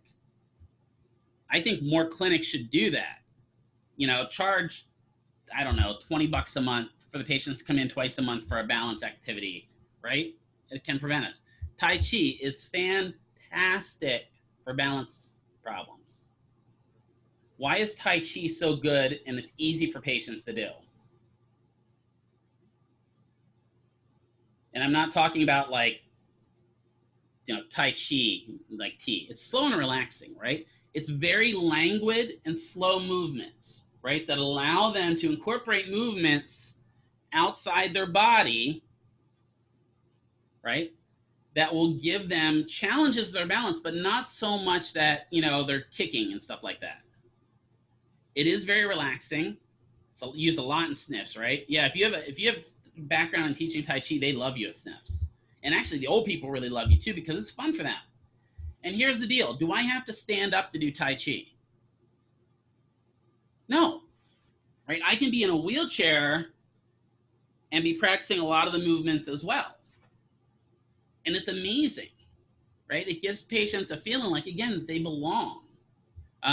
It's actually even starting to come into psych clinics, which is actually really good. And we need it in psych clinics because some of those people need a little bit of activity. I'm just saying. So there is evidence-based kind of information that shows that if patients have any of these problems, an ankle sprain, anterior cruciate ligament injury, or low back pain, they should be seen for balance as well. Let's think about that. If you have an ankle sprain, why would it be important for you to be seen for balance? What strategy have you lost? Give you a hint, it's in the name. You've lost the ankle strategy, right? So now that one joint is kind of be forced. You're going to be rigid, especially if you put a brace on it. Now you're kind of wobbling all over the place. You don't have a nice solid base of support. What is the ACL's job? Does anyone know what the ACL's job is in the knee? Not necessarily. Actually, doesn't even attach to the patella. It's okay. That's why I asked. Right? Let me get my little drawing up here. So here is my femur. Told you guys, I am just the world-class drawer. There is my tibia. Right? It's a stabilized, right? So the ACL's job, let me change color here. The ACL's job is to prevent anterior translocation of the tibia on the femur. So to prevent anterior translocation of the tibia on the femur. What that says, right, there's my ACL. Change color again. Here, let's get a different color. There's my cruciate ligament. That's job is to prevent this from moving way too far that way. Keeps the tibia from sliding forward. Good. I was just trying to see if anyone could break that long term down. So what do you think the PCL's job is? Yes, to keep it from going backwards. And then the lateral collateral ligament, the LCL.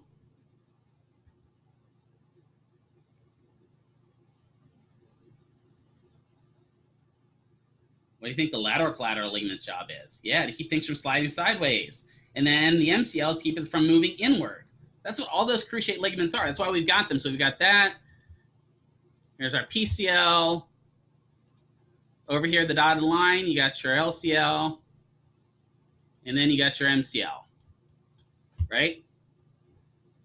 They all form a cross over the knee. Right? And that stabilizes that knee. That was a fantastic drawing, man. Let me tell you. So if you have an ACL injury, think about it. Anytime you're moving, if that tibia slides forward on your knee, that's going to take, and you're going to kind of do one of these. Is that going to throw off your balance? Yeah, right? Needs to stay here, right? So ACL people. And then low back pain really should have balance training as well.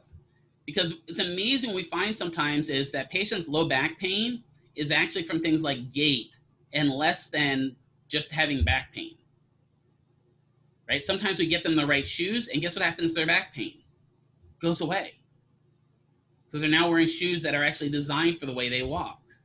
It's really astounding when you think about it.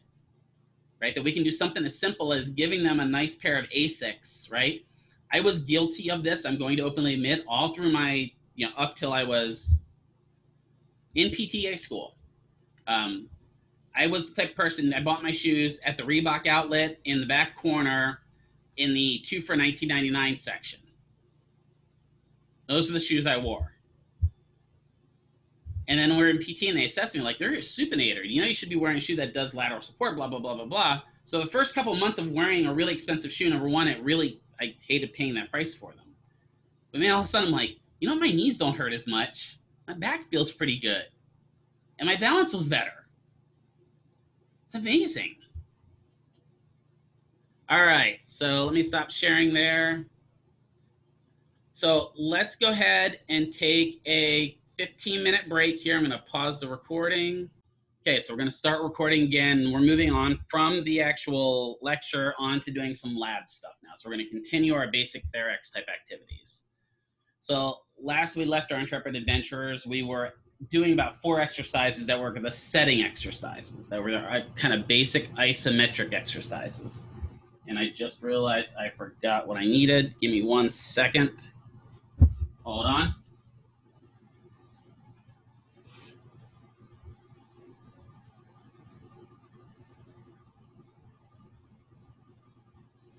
I needed a pillow and forgot the pillow.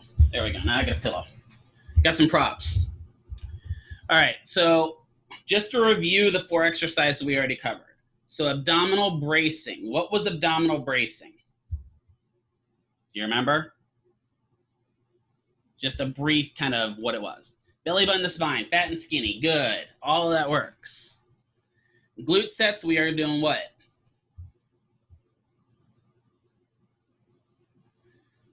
Glute sets, we're squeezing our bottom together, right? Butt cheek squeeze. Now that's different than pelvic floor activities, right? We did pelvic floor before. With pelvic floor, your butt cheeks shouldn't move together and you shouldn't lift up, right? When you're doing pelvic floor activities, really no one should be able to tell that you're doing them at all because they can't see inside your pelvis, right?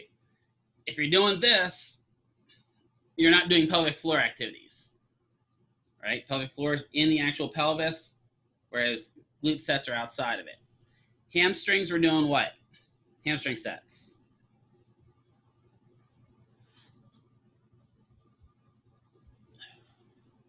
Pushing heels down and trying to force our knee backwards, bending our knees, right? But we're not letting ourselves move.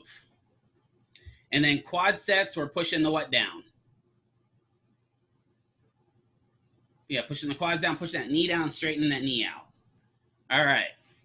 So now we're going to go into adduction squeezes, right? So adduction squeezes, what muscles are we going to be working? What muscle group? Yeah, the adductors, right? So adductor magnus, all that. Yeah, the adductors for squeezing in. So a lot of patients, it's funny, will be like, well, you can't do these because I don't have a ball, because a lot of times adduction squeezes, we're going to use a ball. Grab a pillow, works just the same. Place it between the knees, and what are you going to do? Squeeze the knees in, squeeze the pillow, and you're going to hold. 3, 2, 1, and relax. 3, 2, 1, and relax. You can make it more challenging by adding a thicker pillow to squeeze.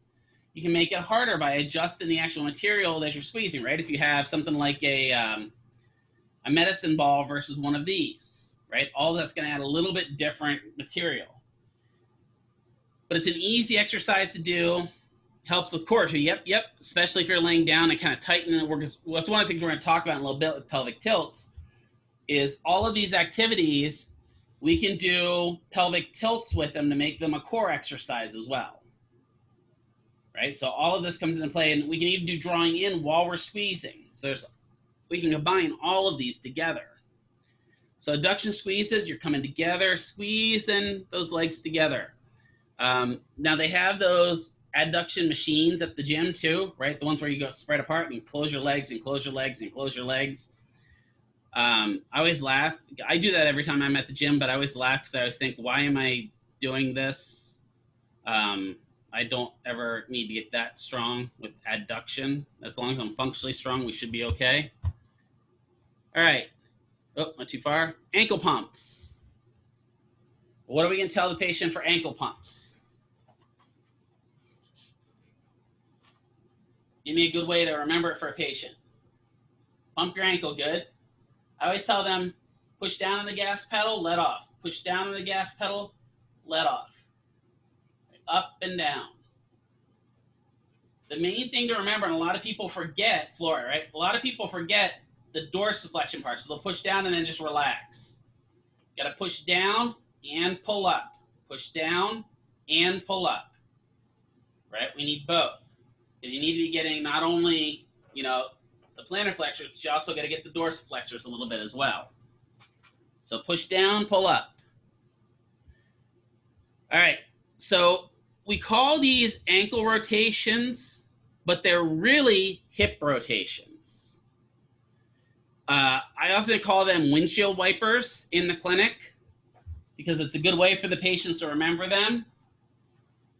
Their legs are going to be straight out, and they're turning the feet out, turning the feet in. Feet out, feet in. So they're cleaning the windshield, right? And we want to get as much rotation in the hips as possible. Out, in, out. I'm going to turn that camera down just a little bit. But that motion isn't really occurring at the ankle. The motion is occurring at the hip because your hip is actually doing the internal and external rotation. What's a good way to tell if you're going into what keys you into internal and external rotation? What do you want to watch? of the hip. How do you know if you're in internal or external rotation? The way the what is pointing.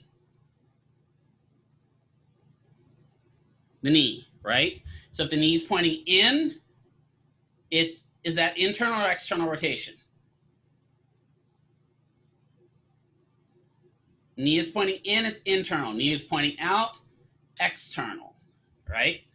Just remember that, because people get a little confused with that, and they'll get, well, am I going internal or am I going external? Especially if you have somebody on prone and are doing internal, external rotation. Look at the way the knee's pointing. That'll help you tell if you're going in internal or external rotation. So ankle rotations. Then we have supine hip abduction slides. What do you think those are?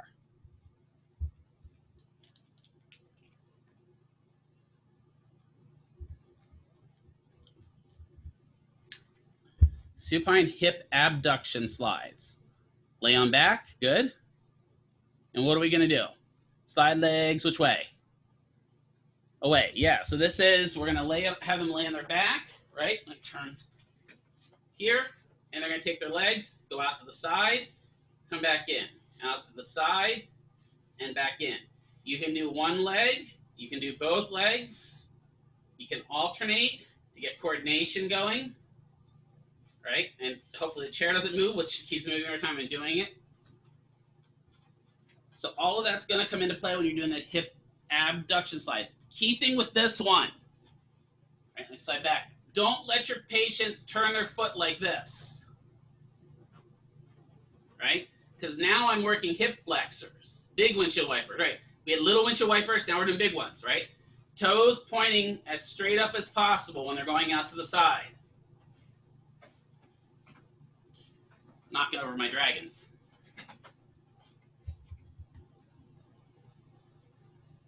All right, so we go from hip abduction slides to heel slides. Probably the most basic exercise we do with patients, right? Start from a straight knee position. They're gonna slide their foot all the way back. And the goal should be, I always tell them, pull your heel as close to your butt as possible. So they wanna pull it back as much as they can. And then slide it back out. In and out. In and out. What if the patient was having trouble with sliding the foot in? Maybe the carpet was too rough, or maybe the mat is, it's got some texture to it and the foot's not sliding. Use a pillowcase, right? Pillowcase, a washcloth. They make fancy powder boards for this as well.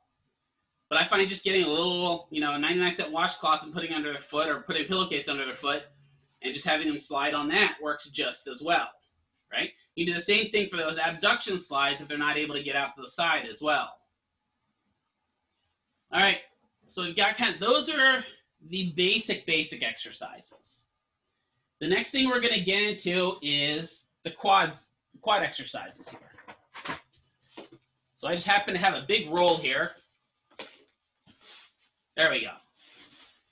All right. So short arc quad. Typically the patient is going to be supine with their leg over a bolster, right? Whether it's going to be one of those big foam wedges or just a foam roller underneath it. A short arc quad, they're going to be laying back and they're going to make a short arc with it. They're just going to that last probably 30 degrees of knee extension.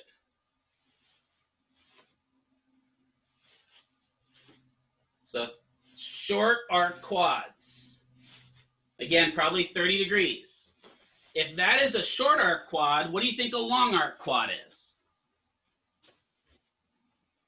Go away. Yeah, so long arc quads, now I'm going to be sitting up.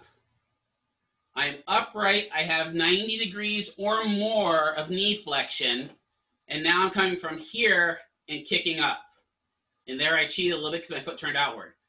Toes straight up, kick out. Toes straight up, kick out. You can work coordination, right? You can alternate. You can do one, the other. So all kinds of things. You can work tactile with patients on these because you can tap this leg. That's the one they got to kick, then tap the other leg. And they have to pay attention where they're doing this exercise. And now we're working tactile feedback as well as just the exercise. So then we have straight leg lifts. What do you think a straight leg lift is going to look like?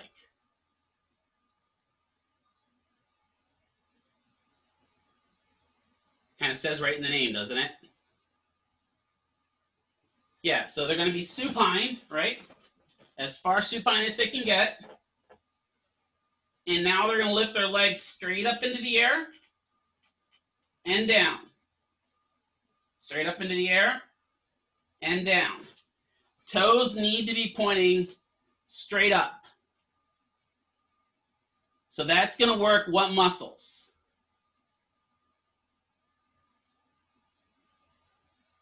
Okay, a little bit of the quads, right? The quads are going to keep that knee tight. What muscles that primarily work in? Yeah, which hip flexors? What big one? So as I was saying, iliopsoas, right? Key thing when you're having your patients do this, in order to get more of the iliopsoas and less of the quad, have them do a quad set first. When they do that quad set and push that knee down, now it's just a hip activity. If they let that knee a little bit loose, they can substitute with the quads. Tighten that knee down, keep it nice and tight. I tell them pull their feet backwards, that keeps it nice and tight. Straight up, straight down. Now some of you are doing that and you're probably getting a little bit of pain behind your calf or leg. Probably because your calves are, or your quads are, yeah, quads. Oh my gosh. Whew. Your hamstrings are tight. What else can cause pain with that activity? What other thing could be tight?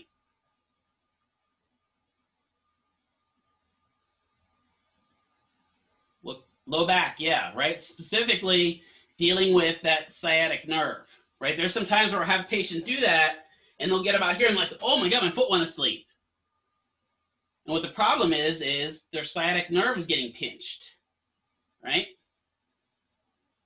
So then we have straight leg lifts with abduction, right? And then usually a time we can do it with internal rotation as well. So straight leg lift with abduction, right?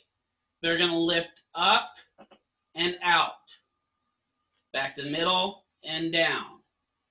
You can have them just do kind of a scaption motion where they're just going out to the side, but I'd rather challenge them come up, out, back, down.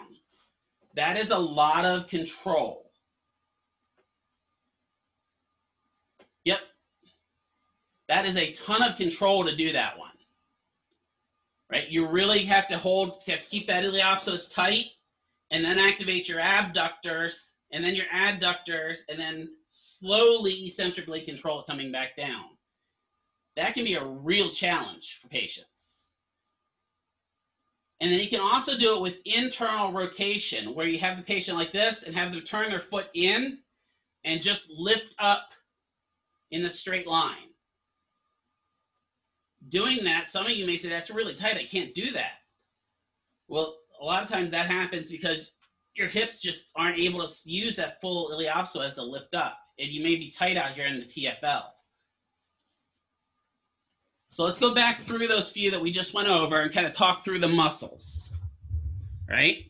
So adduction squeezes, the ADD squeezes, are primarily our adductors, the hip group, right?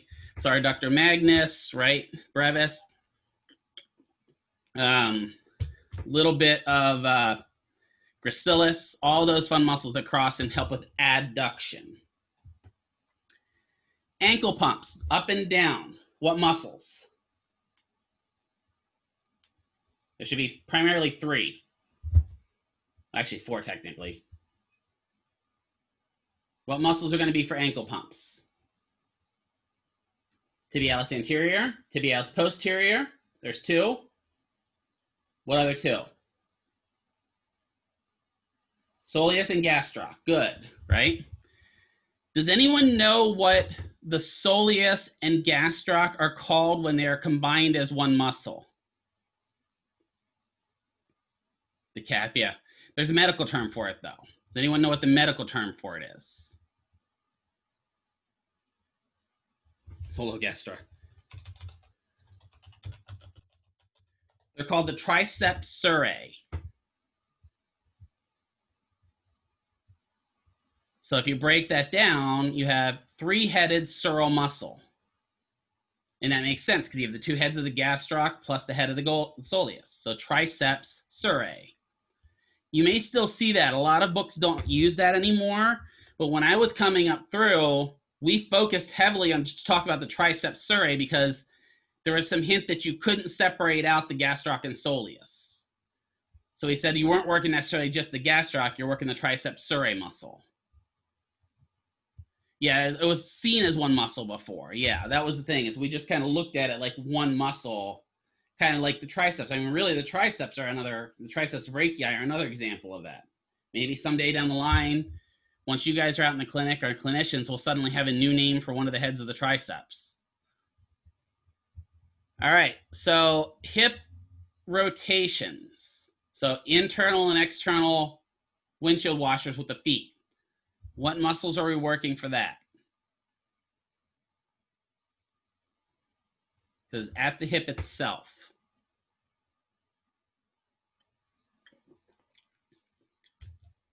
How about for external rotation?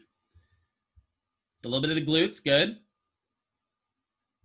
What other muscles help with external rotation?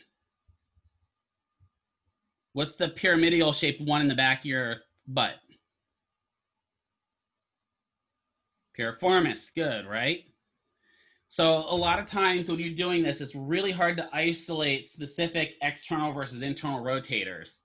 So a lot of your exercise books and a lot of your textbooks are going to say you're working the internal rotators and the external rotators, right? Or the 8 rotators of the hip. Because there's gemellus superior, gemellus inferior. I'm sure that you guys remember those, right? You guys learned those, right? You learned them. No?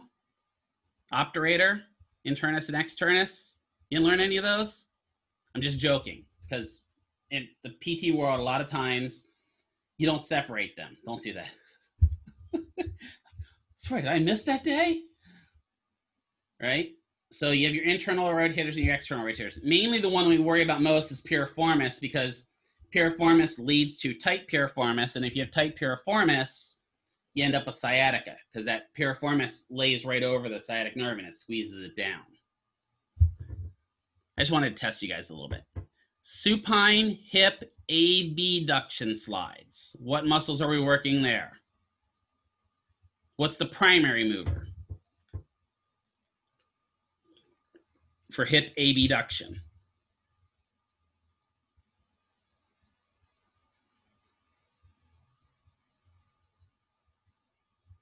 What's our big primary mover outside here that leads to Trendelenburg? No, for abduction, not quads. That leads to Trendelenburg drop. Glute med. Yeah, glute med's our major one.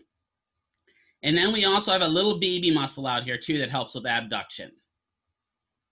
What's the little baby muscle? That's got a real long tendon, TFL, right? Tensor fasciae latae. Right now I want a latte. So that's abduction slides. Heel slides. Now we're bending the knee and extending the knee. So at the knee, as we're doing that heel slide and bringing it back, what muscle are we working? What muscle group are we working at the knee to bend the knee? The hammies, right? The hamstrings. Good. But when we're also doing this, we're flexing the hip. So we're doing a little bit of iliopsoas work too, right? Because the hip's coming up as well. So you're doing a little bit of hamstring work and a little bit of iliopsoas work for the flexion. And then when you go in the reverse direction, you're working the other muscles. You're working your extensors and your quads a little bit. So that's a pretty good overall leg workout, right? Even you guys could get a challenge out of it if you add a weight to it and then hold the foot off the mat the whole time you're doing that. So hold it about 6 inches off the mat, right? And bring it back and extend it back out and bring it back. Less of a reason to skip leg day, right? All right, so that was heel slides. Short arc quads and long arc quads. So obviously you're working what muscles? Gee, I wonder. The quads, good. The short arc quads work one specific muscle a little bit more than the full long arc quads. Does anyone know what the little muscle is on the inside of your knee that short arc quads work? It is one of the quads, or it's a part of the quads. You have a little muscle right here, or it's a little branch of a muscle. VMO, good, right? Vastus medialis oblique. What's the VMO's job?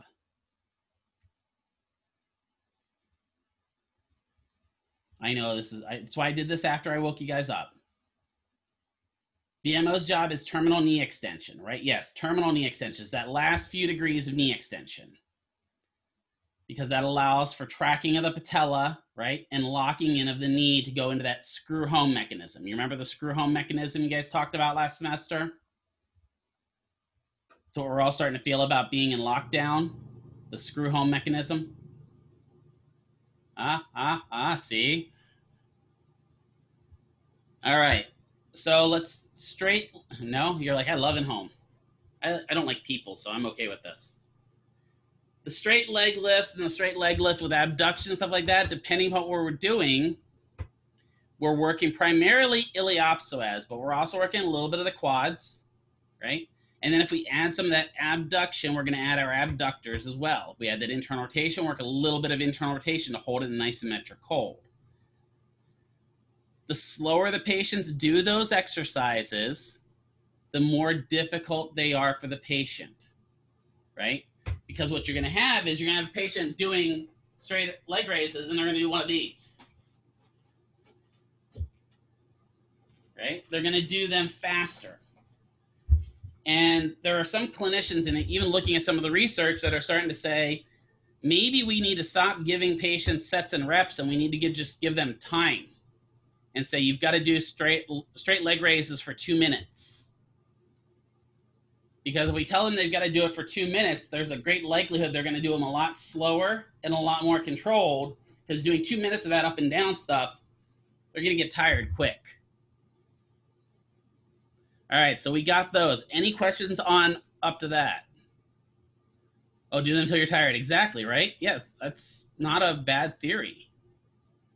I've done it before, especially when I'm working in the inpatient world and I'm working with the total knee replacements and total hips.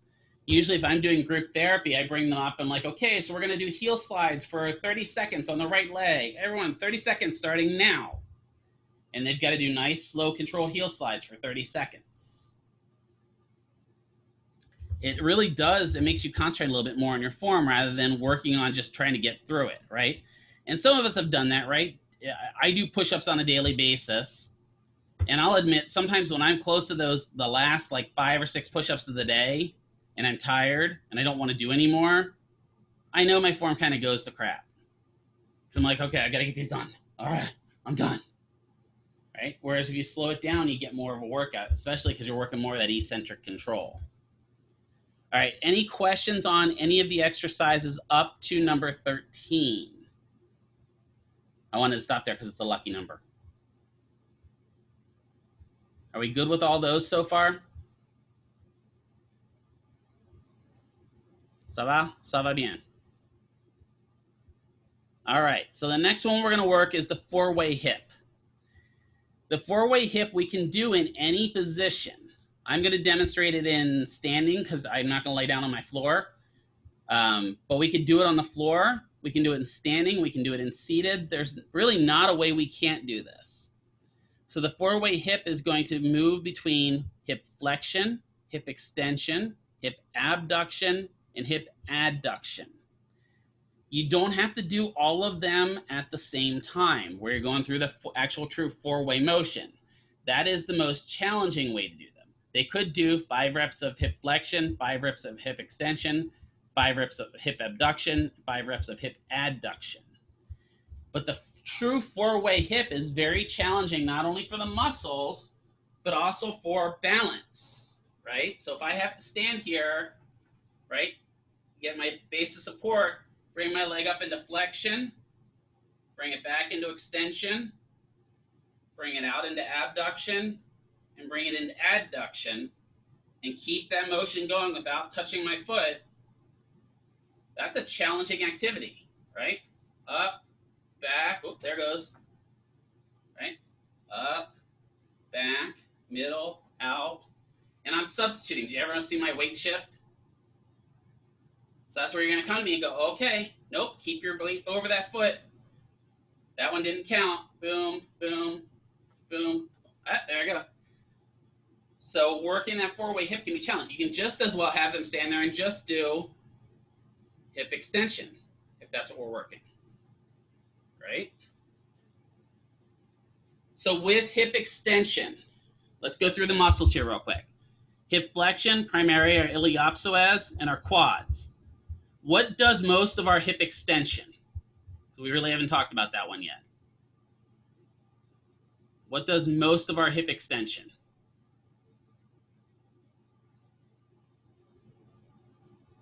What's the alternative? Yeah, glute max. That's the opposite of your iliopsoas, right? So you glute max. And a little bit of your hamstrings as well, right? And you can isolate glute max by bending the knee. So if I bend my knee now, right now my hamstrings are put on what? If I bend my knee, what am I doing to my hamstrings? Contracting and what's that called? What am I putting them into? What's the term when you contract the muscle and it shortens and that means it's not as strong?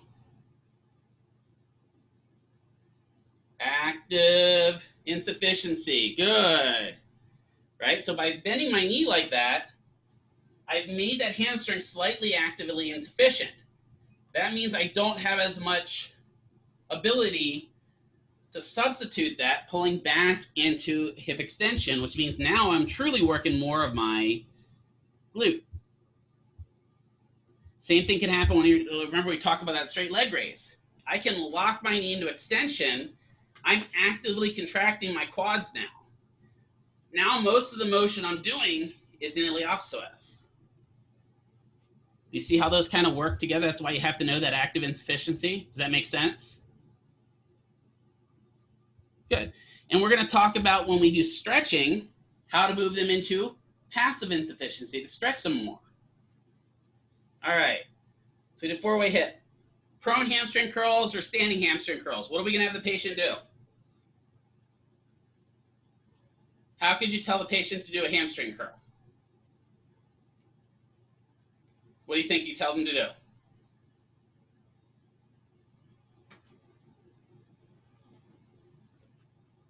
Yeah, heel to butt. I tell them, yeah, exactly, kick your own butt, right? I especially like kids when I'm doing that. I'll put my hand right here and I'll say, all right, kick my hand, kick my hand, kick my hand. Because you'll find if you work with kids, one of the things kids like to do is kick their therapist. They don't get to do it very often. So, the ways you can help them remember and help them get it better. All right, supine fallouts. Has anyone seen these before?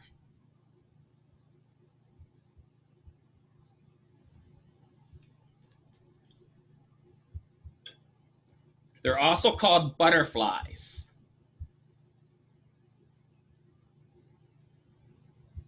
So let me get my chair here back. So I'd be laying down, right? I'm going to bring my knees together, and I'm going to let my legs fall out and bring them back in. I'm letting gravity do the drop out to the side. What type of activity? That's what they're called. Supine fallouts are also, like I said, there's butterflies as well, they're called, right? Because you're kind of flapping your wings. I've heard, again, this is probably more of an East Coast term. Dr. Reskin calls them butterflies. We called them fallouts back in the East. I can do bilateral fallouts. Well, see, the thing is on my side, Hector, clams are bringing it back together.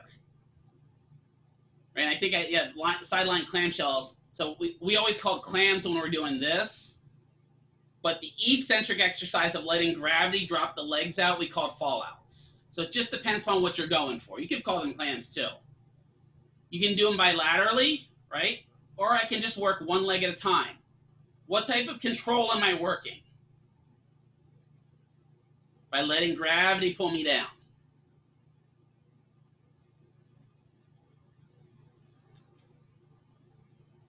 Because I'm not actively going into abduction or external rotation. Yeah, I'm working eccentric control, right? So you're going to tell the patient, let gravity drop your knees out and slow it down. Let gravity drop your knees out and slow it down, right? And I usually, if they're laying down, I have them, if they can, put their hands here, because that way they know when they come up, as soon as they touch their hands, fall back out. Fall back out. Nice and slow, right? So 3, 2, 1. 3, 2, 1. And then sideline clamshells are the ones where you're going to have them do the same thing. Legs are stuck together here, right? And they're on their side. And they're going to come up and out. Now I'm doing a what type of contraction?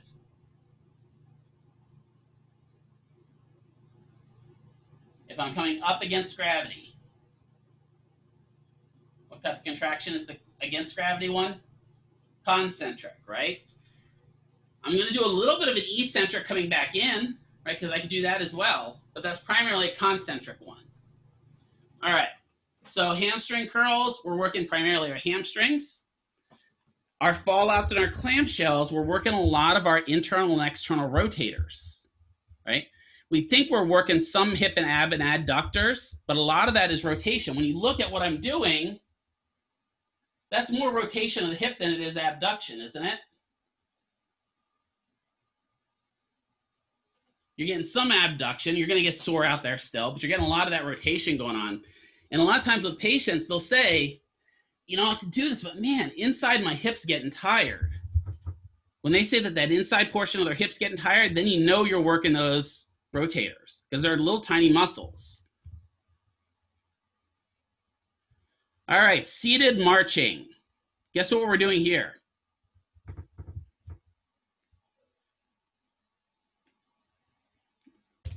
We're going to sit and we're going to march, right? We're not going to sit and we're not going to may. We're going to sit and we're going to march. Get it? So you can march single leg at a time, right? You can march alternating. And a lot of times I'll have a patient put a target out here. I just cheated with my left leg and externally rotated, right? You want them to bring it straight up and straight down. Now, if I put my hands down on my sides, I'm helping my balance. If I put my hands here, I'm challenging my balance. How else could I challenge my balance? How could I make this more marching? Bosu, good. There'd be a good one, right? Before we get to the Bosu, how about we just close our eyes first? Because Bosu now I'm all over the place, right? So, marching is a thorax. How would I change that to a balance activity? Well, if I'm doing a thorax, I'll say seated marches 3 by 30 bilaterally. So now they're doing 10 reps each leg, right? Times 3 sets, or 3 times 10. There we go, 3 times 10 reps. If I'm doing balance, I'll say seated marching with bilateral handhold assist 3 times 30 seconds. Do you see how that changes? Oh, that was almost good. Do you see how that changes the way we're looking at it? And by changing it to a balance exercise, if the patient has balance problems, you now made the clinic some more money. Now, if they're doing 15 minutes worth of marching, I'm sorry for them. You got to do other stuff as well. But when you're going through all of your exercises, make sure you classify them. We're going to talk about documentation a little bit. Make sure you classify them based upon what you're actually doing with them. What muscles are we working with seated marches primarily?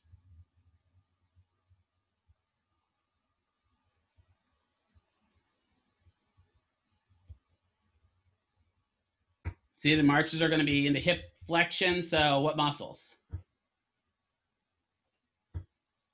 glute may be coming down isolating or eccentrically. Iliopsoas and quads, I wouldn't say so much quads though, because one of those muscles is going to become passively insufficient, isn't it? Even the quads are going to be a little bit passively insufficient because the knee is flexed. So you're more working just iliopsoas, right? Psoas major is probably most of it. You're right. So it just depends on what you're looking at, but that's again a hip exercise. Seated diaphragmatic breathing with arm raises. What use? Absolutely, you're using core, right? Especially if I've got no handhold assist, I'm definitely using core, right? And that's why a lot of times when I'm doing that, I may do more balance related than I'm doing just pure marching, because then I get my thorax still, but I also get a little bit of neurorehab and some balance work going on and get their core tight. All right, seated diaphragmatic breathing with arm raises. This comes a little bit out of that idea of Tai Chi, right? So first of all, we have to talk about diaphragmatic breathing. What does diaphragmatic breathing mean?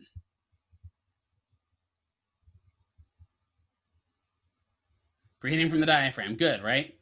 The other term for it is called belly breathing, right? And as I understand, you know, when you have a baby, you get taught a lot of belly breathing to help kind of relieve some of that pain. So everyone right now, let's put one hand on your belly, find your belly, and put one hand up here on your upper chest, right? So we're gonna work on the diaphragmatic part first. So what you're gonna do is relax your body, just let everything kind of relax. You're going to take a deep breath in through your nose. And when you take that deep breath in through your nose, that belly should come out more than your chest rises or chest goes up. So relax the chest. And then out through the mouth. So 1, 2, 3 through the nose. 1, 2, 3 through the belly. And let it all out through the mouth. So let's do that. So take a deep breath in. I raise my shoulders. I got to work on that. If you're a person that raises their shoulders when you're breathing, take this hand, put it up on the shoulder. Give yourself a little bit of downward pull. Now work on that belly breathing. I think that's from military, that belly should come out more than chest. Yes. I joke, make yourself pregnant, make yourself fat, make yourself skinny again. The belly should come out more than your chest expands when you're doing diaphragmatic breathing. When we get to the active cycle of breathing, which is next semester, we will then work on rib expansion as well, which is a second phase of that. But right now, all you're doing, hand on the belly should come out, the belly should go in. The belly should come out, the belly should go in. Right? It's almost like you're belly dancing when you're breathing. So, pursed lip, is that what you're asking? So the difference, so diaphragmatic breathing, we're gonna do with pursed lip breathing. So this is what's called phase 1 of the active cycle of breathing. Phase 2 we work on is rib expansion, which we're not worried about right now. But then we can add pursed lip breathing. And what pursed lip breathing does is if we breathe in for 2 seconds, we try to breathe out for 4 to 6 seconds. And the way you get them to breathe out for that long is purse their lips, like you're making a kissy face. So I want to put chest, gotta work on that a little bit. Hold on, relax my chest.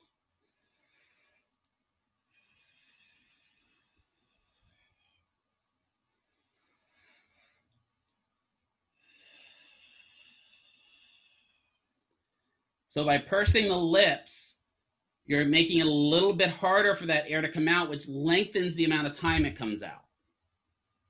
And that's a problem with pursed lip breathing. We do a lot with what type of patient? Does anyone know?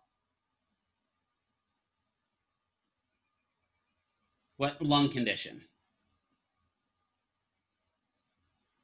With my lung condition, COPD, it makes me hard to breathe. Watch out, piggies. Oh wait, no, it's a commercial. So when you're doing that pursed lip, right, that's lengthening that time for it to come out, and anxious patient, right? Yeah, because it'll help with those as well. what you're doing is getting as much of that carbon dioxide out of the lungs. Because in the problem with COPD, it's not usually breathing in. It will eventually become breathing in, but it's usually that they breathe in and they have more residual volume that gets stuck in the lungs, right? So that pursed lip allows it to take longer to breathe out. It's a more controlled, right? We used to say, smell the roses and blow out the candles in order to get them to do that. But we realized that blowing out a candle is like this, right? That's how you blow out a candle. So now what we say is, smell the roses and blow bubbles. Smell the roses, blow bubbles. And if I have a kid that has cystic fibrosis that I'm working on this with, I will actually have them blow bubbles when I'll dip the blow bubble wand in, and when they get to the breathe out, I want them to blow the bubbles. They have to breathe nice and slow and spread the bubbles all over the place. Even adults actually like that. A few years ago, and usually I have their little kid. Yeah, it's really good to breathe like that, right? Because what it does really, when you're breathing like that, you're maximally inflating the lungs, right? They do this a lot with the people that are going to be divers, right? Has anyone ever went diving or free diving? Not with the actual, snorkeling, or not snorkel, but the face mask. With free diving is where you dive without the gear. Because I went free diving in Bahamas before.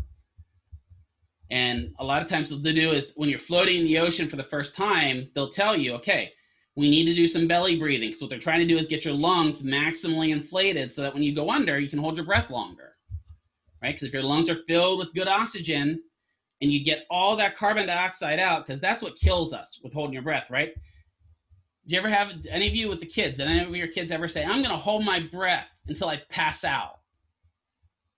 You're going to be sorry when I'm gone. Yeah, let them. They're going to start breathing after they pass out, right? My little brother used to do that incessantly to my parents. You're going to be sorry when I'm gone. I'm going to hold my breath till I die. And inadvertently, about 10, 15 seconds later, he'd be like, why don't you love me? No, he didn't say that, but. So that diaphragmatic breathing really helps. Now, when you have a patient that's having trouble with this, you can have them do with arm raises. And depending upon what you want to focus on will depend upon what phase you do it in. So a lot of times, what I'll do is you can have them start here, right? And breathe out and let your air out. Now I'm in a collapsed position. And take a deep breath in, feel that belly rise. Arms out. Arms in.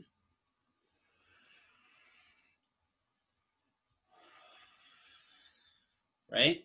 It's almost like yoga or a combination of that Tai Chi. It does, right? It's amazing how much extra force you can get just from breathing in the martial arts. I was surprised by it. I did not, when I was a kid, I was like, I just yell because it's fun. But I learned really quick that breathing is the key. Breathing is the key to surviving a fight.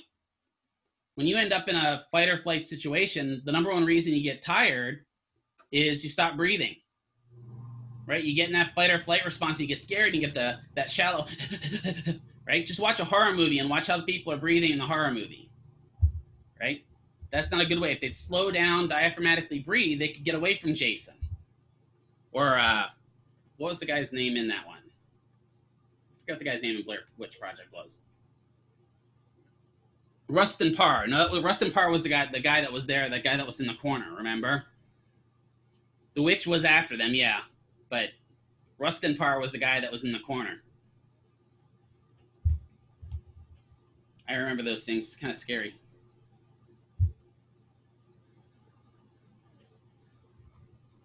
The sad thing is that started the mockumentary genre, right? That's what led to us getting Paranormal Activity. And honestly, I wouldn't doubt that it led to us getting reality television. So sad. But then some of you people wouldn't have like The Bachelor and you'd be really sad, or The Masked Singer. So why would we add the arm movement with that breathing? What does that help?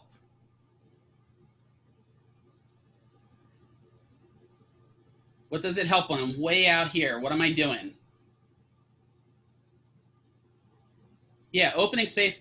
I'm stretching out. What muscles are in between all the ribs? What are those little muscles between all the ribs called? So between ribs, intercostals, right? Internal, external intercostals. So by doing that, I'm getting those open. Like, how many of you felt that when you stretch way back, you could feel your chest kind of expanding out, especially when you took that deep breath in? Yeah, I bet it felt good. Like when I get out here, because my pecs are so tight, that just feels phenomenal, right? When I'm out here, like, oh, like there's not, I love laying on like a weight bench at the gym and just taking 2 dumbbells and just letting them pull my pecs wide open to stretch out my back, or stretch out that chest area so that my back kind of curls and does that, what I call the canoe effect, where it gets that nice little canoe going. All right, toe or towel scrunchies. Right, well, I don't have a towel here, do I? I have a dust rag, that'll work. So towel scrunchies. You're gonna have something on the floor for a towel scrunchie, right? You're gonna have them put their foot on it, and they're gonna scrunch the towel up. And then once they scrunch it up, they can work on putting it back if they want, or just flatten it back out, and then scrunch it back up. I think scrunch is a term. Yeah, very similar. We're gonna talk about that in a second here, actually. Right? So that's the basic one, right? Just doing scrunches where you're squeezing it. The next thing you can have a patient do is scrunch it, pick it up, put it down. Scrunch it, pick it up, put it down. Scrunch it, pick it up, put it down. That's a lot more challenging, right? All right, now I'm really gonna test you here. What muscles are we working when we're doing towel scrunches?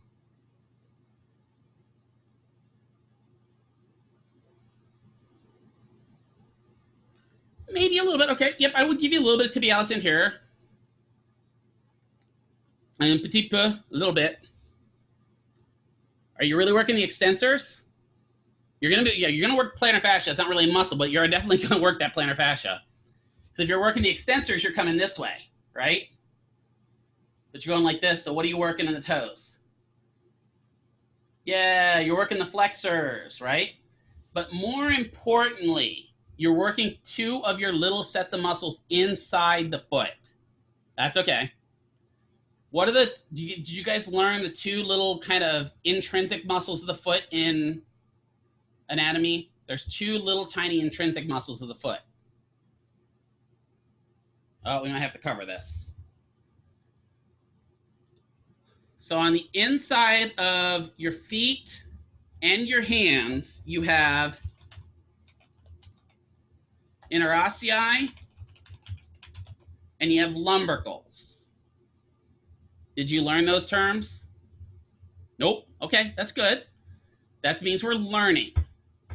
These muscles are considered intrinsic muscles. So in your foot and your hands, you have intrinsic and you have extrinsic muscles.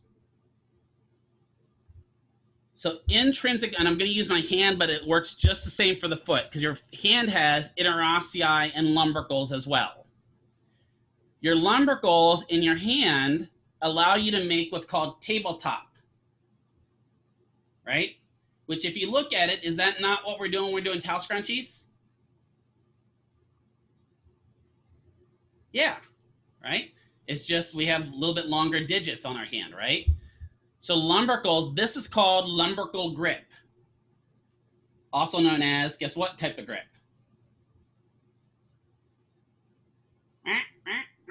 Duck grip, yeah.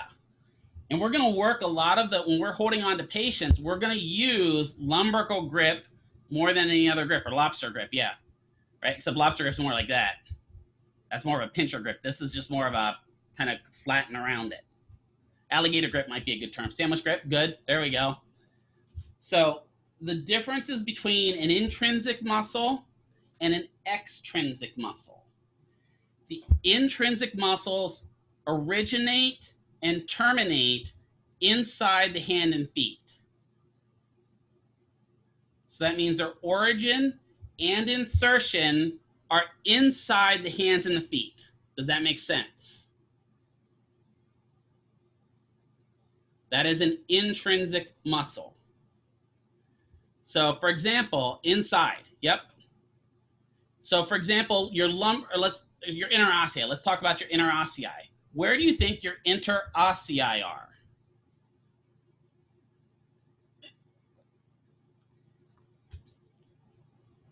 Interossei. In between bones. Good, right? In your hand, you have palmar, right? And what's the back side of the hand called?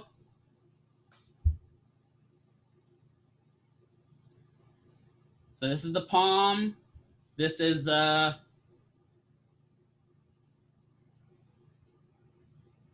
it's on the back side of the hand.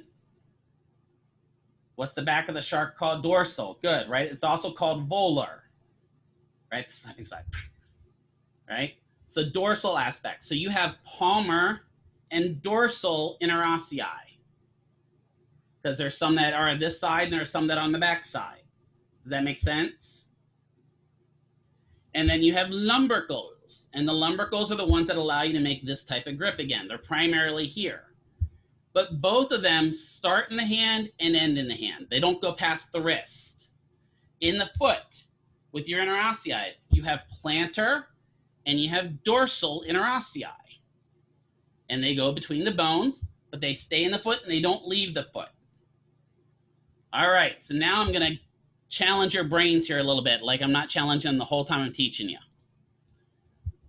Give me an example that you've learned of a extrinsic muscle of the foot.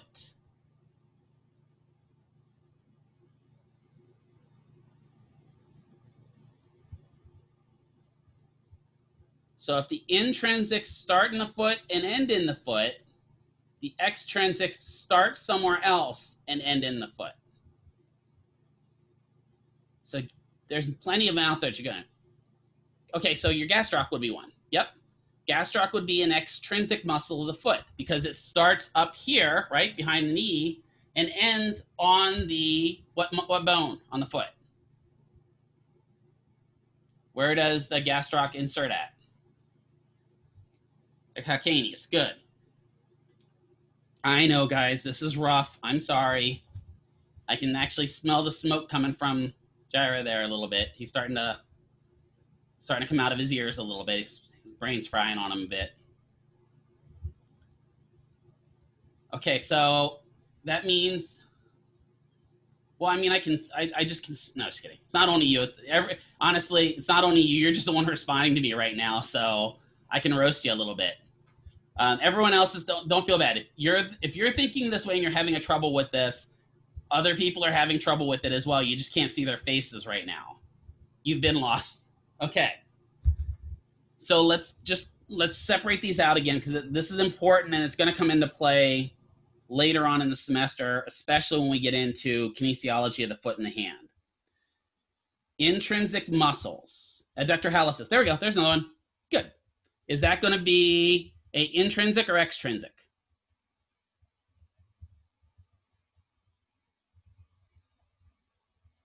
Right. It starts outside of the foot and goes into the foot, right? So intrinsics, right? So if this is my foot, all my intrinsics are down here in my foot. If it's an extrinsic muscle, it starts somewhere else and goes to my foot. So now let's talk about the hand again. So the hand, I have my interossei, my lumbricals, right? Give me a extrinsic muscle of the hand.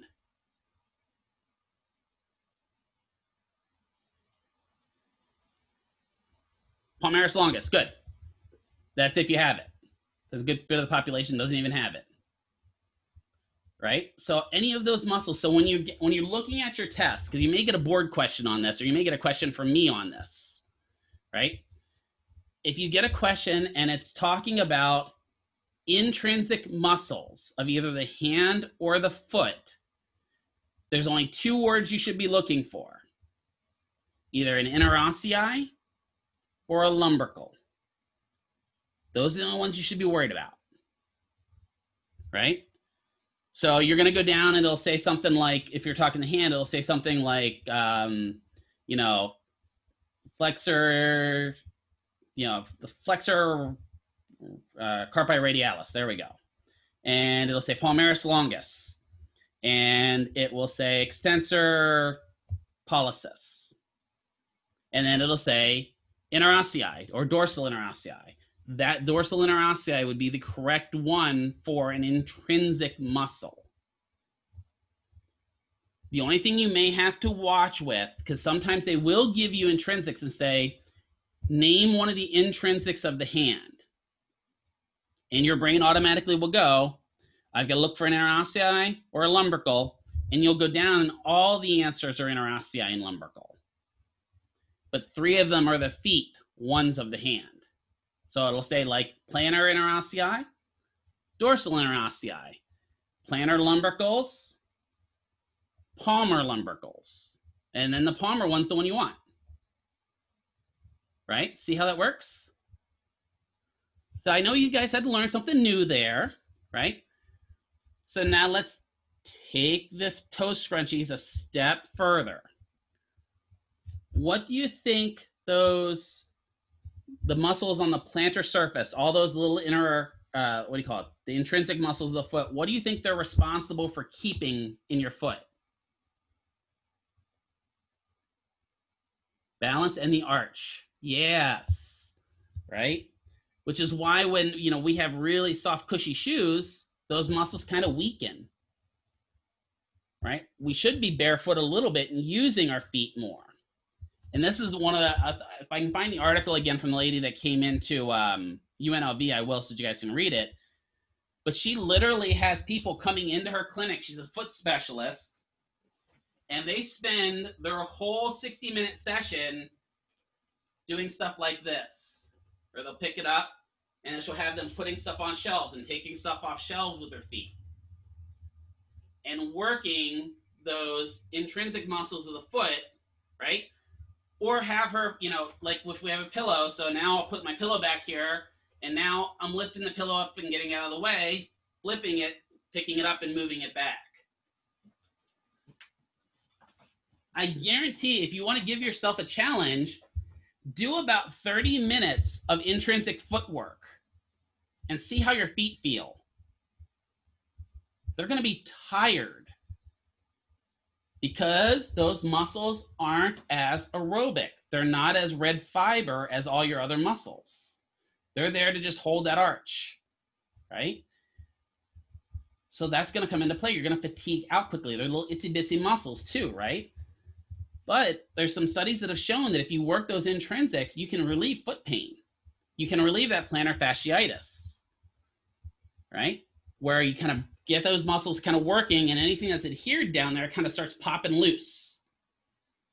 And then the foot feels better. And that's what we want for patients, isn't it? We want their foot to feel better. So maybe if you have plantar fasciitis, try working some of those, doing a little bit of those scrunchies and moving stuff around and see if it makes your plantar fasciitis get better.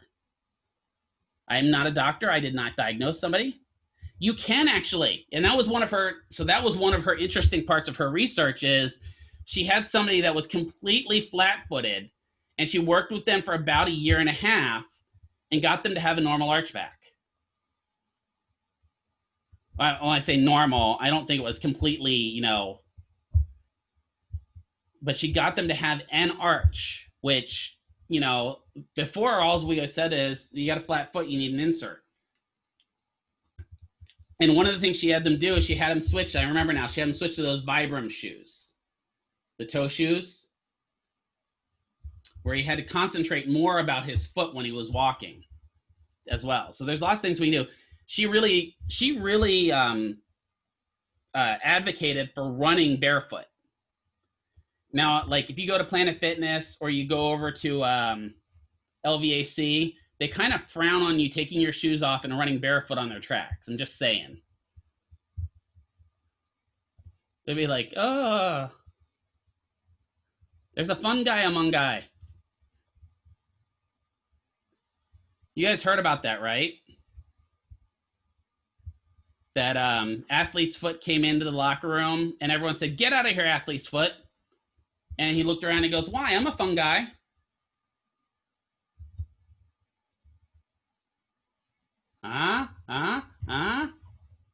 You guys missed the jokes, admit it.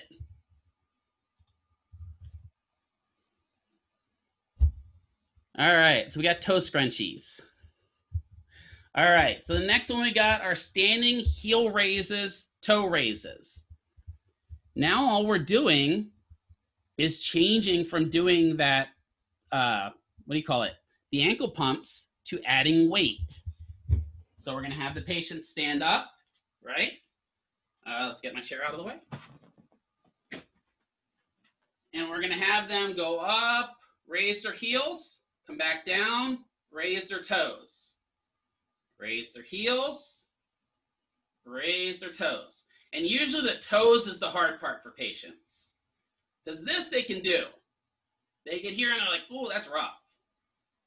Up, up, up. And you can see I don't have a lot of dorsiflexion because my calves are super tight. Up. And my ankles are popping the whole time. All right, so standing heel and toe raises. What muscles are we working?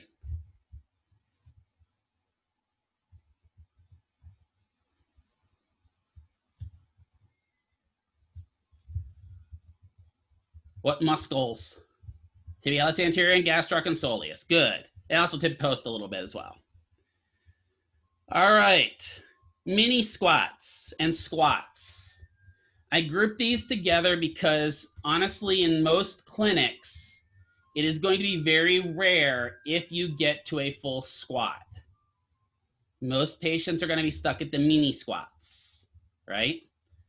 So what makes a difference between a squat and a mini squat? The range of motion. Good, right?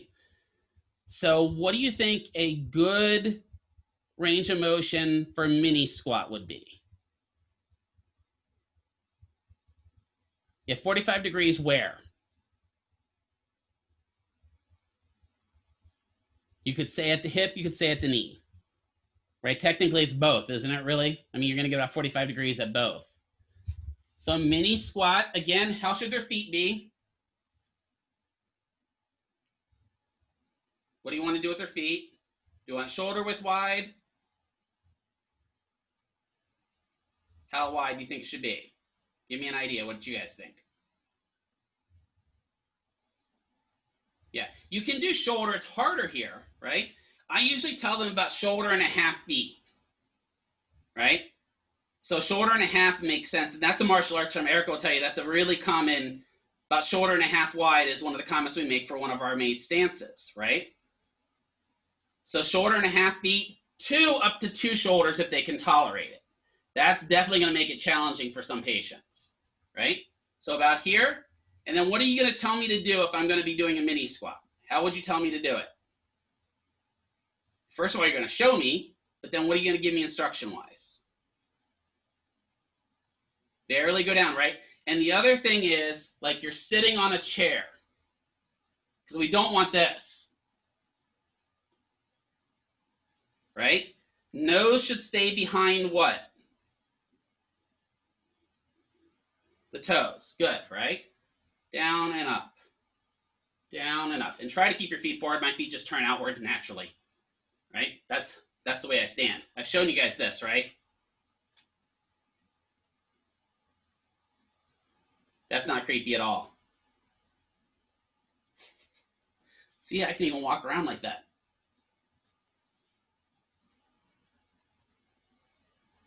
Yep, you can do it with the ball behind. It works well too, right? That gives them something. I just don't like the ball because that gives them, they have to worry about controlling the ball, and I think sometimes that's rough on them, right? Now, what about a full squat? Now, where am I going to go? to about 90 degrees, right? And again, trying to keep my nose behind my toes. Toes out a little bit, yeah, it'll make it easier. The other thing you can help them with is just put a chair behind them. Right now when I do my squat, if I'm doing a full squat, touch my butt to the chair, come back up.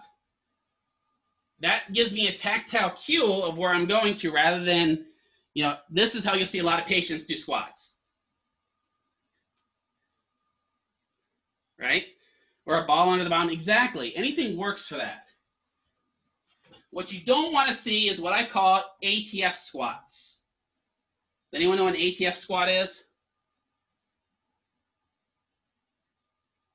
Yeah, here. Because once you get here, the amount of force, or Russian squats, is that what they're actually called?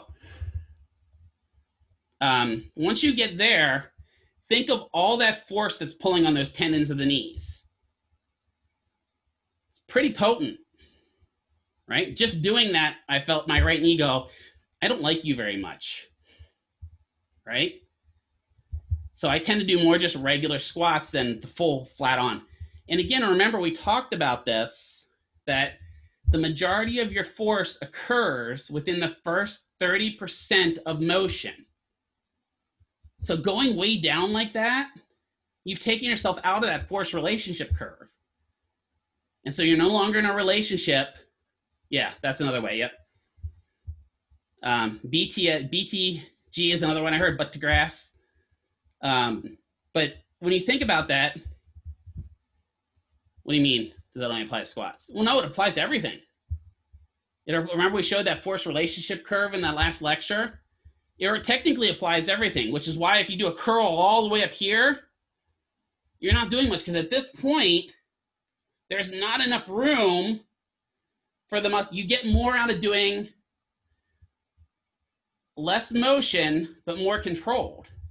Because up here, I can't contract anymore, right? Take a weight and try to contract it up here. You don't get anything, right? It does make sense, right? But it doesn't mean that you don't get anything out of it. You just get a diminishing return. But remember, when you're going eccentrically, you get a pretty even keeled amount of force all the way out until it plateaus, and then it stays consistent. So that's why when doing those squats, when coming down, if you're working on pure eccentric, technically going all the way to the floor would be okay. If you're working pure eccentric, if you're starting here and you're going down, going down, going down, going down, going down, going down, going down, and then bursting up. That would be different if you're working the eccentric activity. Then yes, you would actually get the whole maximum out of that whole range of motion. Because remember, eccentric, that force curve goes up, and then it plateaus and it stays. Whereas with the concentric, it goes up until it hits the peak, about 30% of the range, and then it kind of goes down as it gets shorter and shorter. All right, squats we got. Side step or side lunges. What do we have them do with this?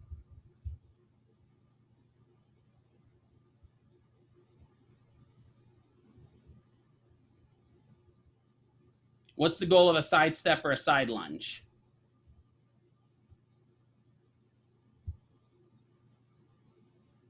Yeah, we're going to work a little bit. We're going to hold a lateral compartment, right? So we're going to start here. We're going to have them step out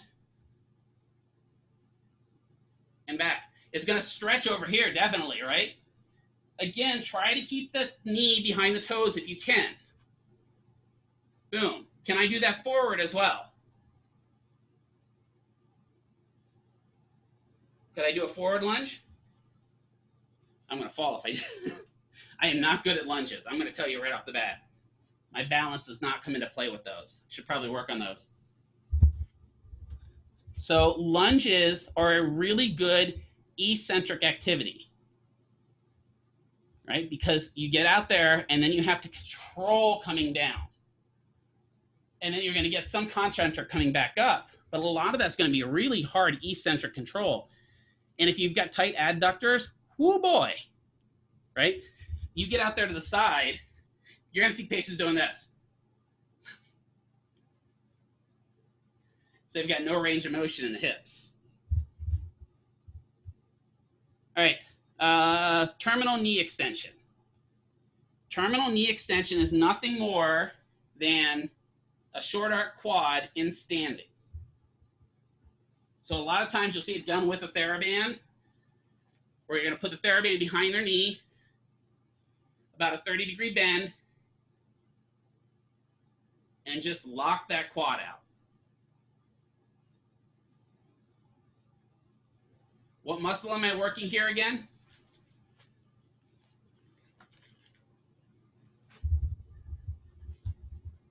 I'm working the quads, right? But what specific quad? What's responsible for terminal knee extension?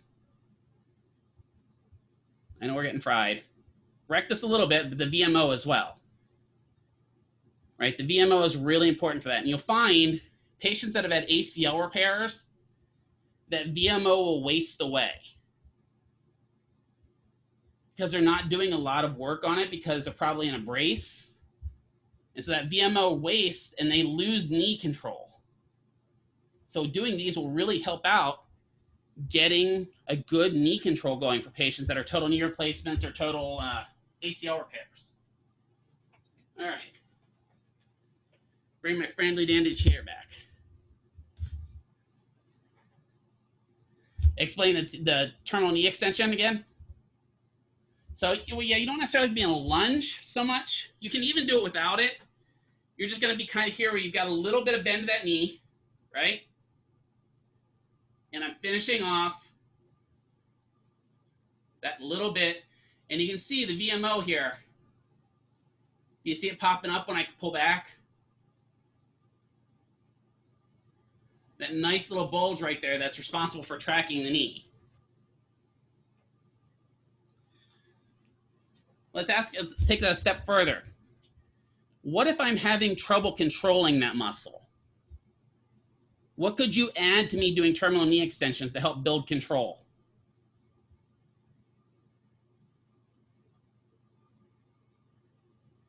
What modality?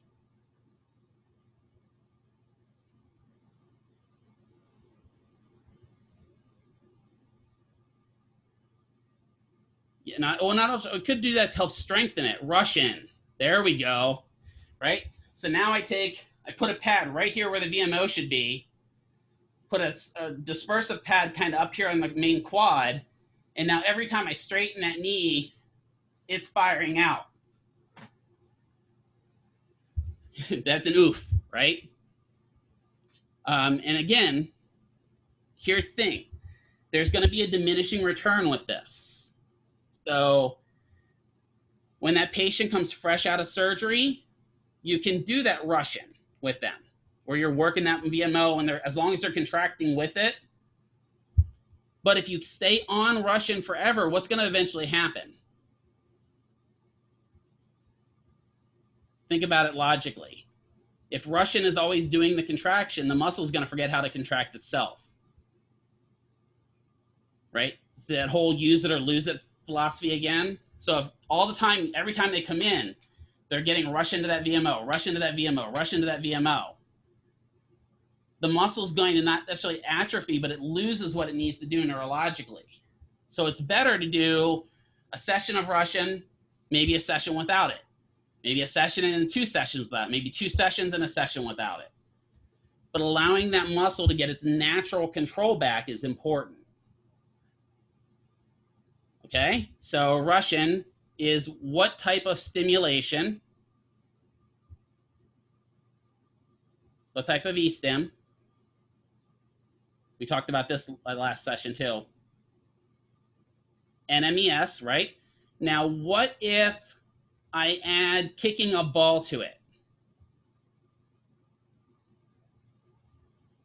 If they're a soccer player and I add kicking to a ball while they're getting NMES rush-in, now what have I turned it into? Yes, functional FES, functional electronic stimulation. You guys are just learning so much. I love you guys. I really, truly do. All right, how are we feeling? Can we push through a little bit more and maybe get out of here a little early? I know brain hurts. I'm giving you a rush into the brain. Get it? I'm rushing the data in. Oh yeah. Booyah!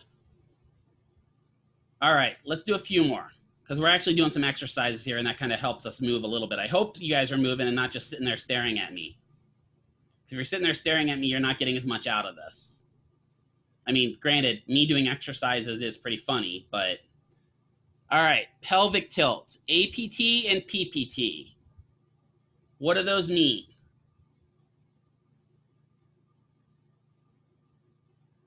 Anterior and posterior pelvic tilt. Good, right? So when you're tilting the pelvis, what is your landmark you're looking to see tilt? Yes, your headlights, right? ASIS, right? So if I tilt down, what am I doing?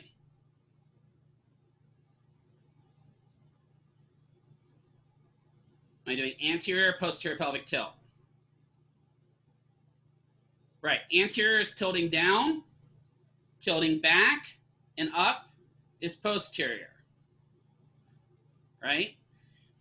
And a lot of patients will have trouble with that because they'll do one of these, right? And it doesn't look like they're exercising anterior, posterior pelvic tilts. It looks like they're doing something totally different. We are not hip thrusting, right? We are just tilting. So everyone put their hands on their hips and seated. Get yourself a little bit of room to move on your chair. Tilt your pelvis forward. What do you feel in your back when you do that?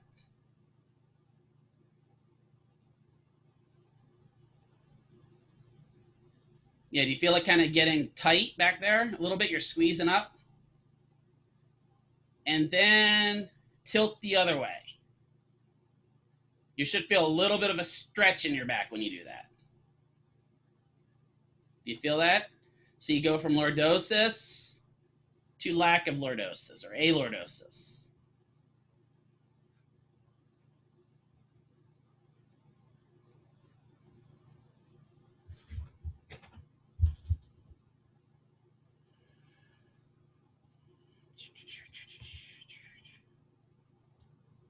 Here we go with Mr. McKeever's drawing school again.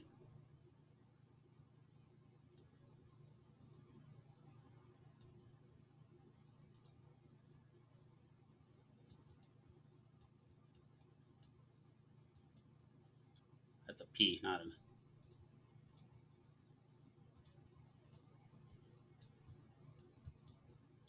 Right? So in anterior tilt, the ASIS is going to tilt down and point downward. In posterior tilt, it's going to tilt up and point upward. The PSIS is going to do the opposite. So that's going to work that diamond set of muscles, remember? Now, all of the exercises we've done up to this point, you can add anterior and pelvic tilts, anterior and posterior pelvic tilts to, and make them more challenging, right? So now instead of just doing towel scrunches, you're having the patient do posterior pelvic tilt, hold, and do the towel scrunches to help strengthen the core and work the core while they're doing it. So the next couple of exercises, we're going to add a posterior pelvic tilt to it. So when we're doing a posterior pelvic tilt, what are we doing to the back?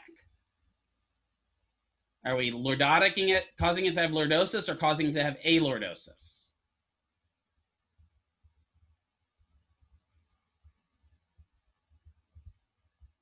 If we do that posterior pelvic tilt, we're back here. What's happened to the back? Are we flattening it or are we making the curve? Yeah, we're flattening it, right? That overall affects the pull of all of your muscles in your pelvis. So now, the next one we show there is marching with posterior pelvic tilt. So pull your pelvis back into posterior tilt and now march. Breathe, right? Make sure you're breathing. Hold that pelvic tilt the whole time. Is that harder? Yeah. That's a lot of core control. That's not the easiest thing to do. Now flip that. Do an anterior tilt and try to march. can't even get my legs up. Right? That's why primarily we work that posterior. All right, so let's now bridging with posterior pelvic tilts. Now what are we doing? What is a bridge other than London? And if you want to see London Bridge, where do you go? Good, Arizona. Somebody knew that. I was seeing if anyone knew it. What's the place in Arizona? Lake Havasu. Yep. All right, so now I'm going to see if I can even see myself if I lay down on the ground. We'll see. Oh, all right. So I'm laying down. What does a bridge look like? What am I going to do?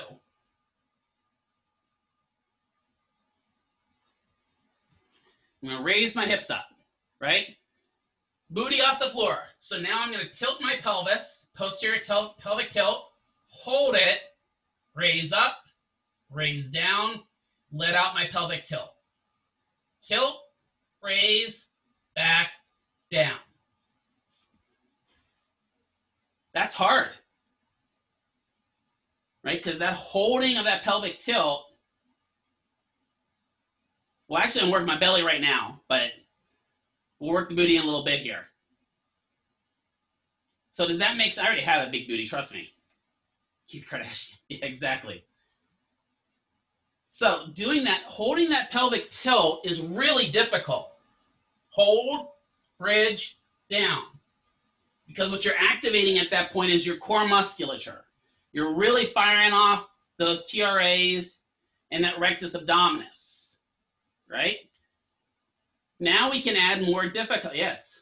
Had to do this with barbell, hated it, yeah. Well, now we've got even harder because now we're gonna do bridging with kickouts, right? So bridging with kickouts. So now we're here. We're going to posterior pelvic tilt. We're going to bridge up.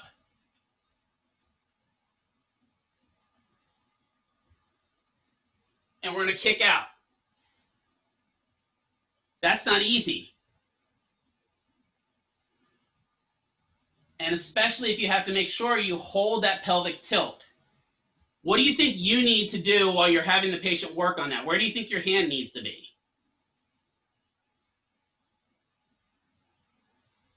You need to be palpating either the ASIS or back on their back to make sure that, yeah, and the hips, to make sure they're not cheating and letting out that pelvic tilt. If they let it out, what I do, stop, back down, pelvic tilt, bridge, now start your kickouts. All right, so we did that one. Then we have pelvic tilt again, bridge, and then march.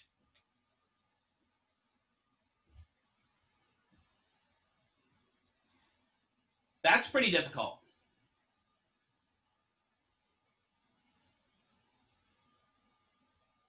And then we have the ones I actually like. These are probably ones that you guys will like a lot. These are LTRs, or lower trunk rotations. I've heard them called wigwags before. So lower trunk rotation, again, we're going to lie on our back, pelvic tilt, knees together, out to one side, out to the other.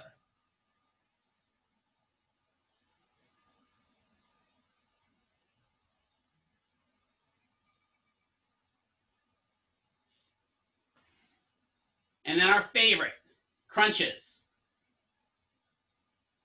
Right? Now, key thing with crunches, don't do this. Why do you not want to put your hands tight behind your head like that? What do you think you're going to do? Yeah, you're going to pull. When you do a crunch, you're going to yank on that neck. I tend to have my patient either cross their hands here, or if I'm back in the martial arts, I have them put up in a kind of fighting stance. Whatever works. So again, laying on your back, have them cross hands across their chest, posterior pelvic tilt, crunch, back down, rest.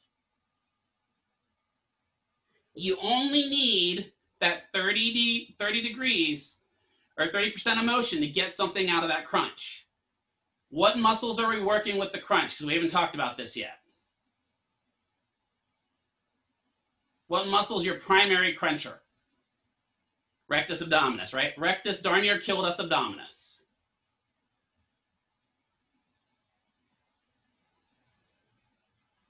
So all of those are challenging, right? But now, if you wanted to make those harder, how could you make all of those activities I just did, the 27 through 31, harder? What could I do to make it more difficult? Okay, Bosu ball, right? Or just get one of the, what are they called? My God, I'm drawing a blank. The Swiss balls, right? So I don't have a Swiss ball, but I've got my industrial roll of bubble wrap here, right? So now I can put my feet up on that. Gotta get lined up. Pelvic tilt and bridge.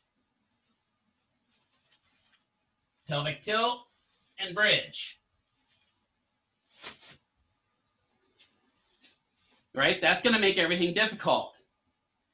And then you can make things really difficult for them because you can add the other stuff, right? So I can come here. I am pelvic tilt, bridge, and leg lift.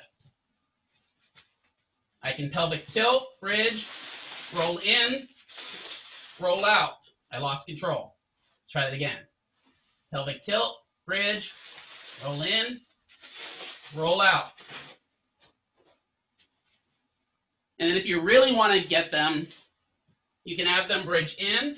So pelvic tilt,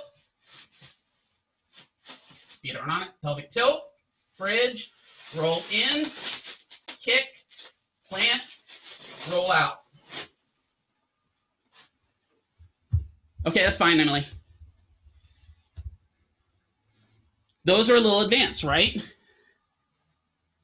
Whew. And I have footprints on my bubble wrap.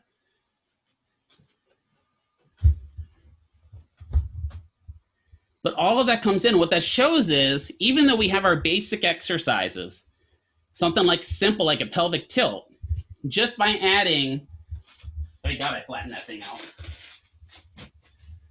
Just by adding a physio ball, you've made it harder, right?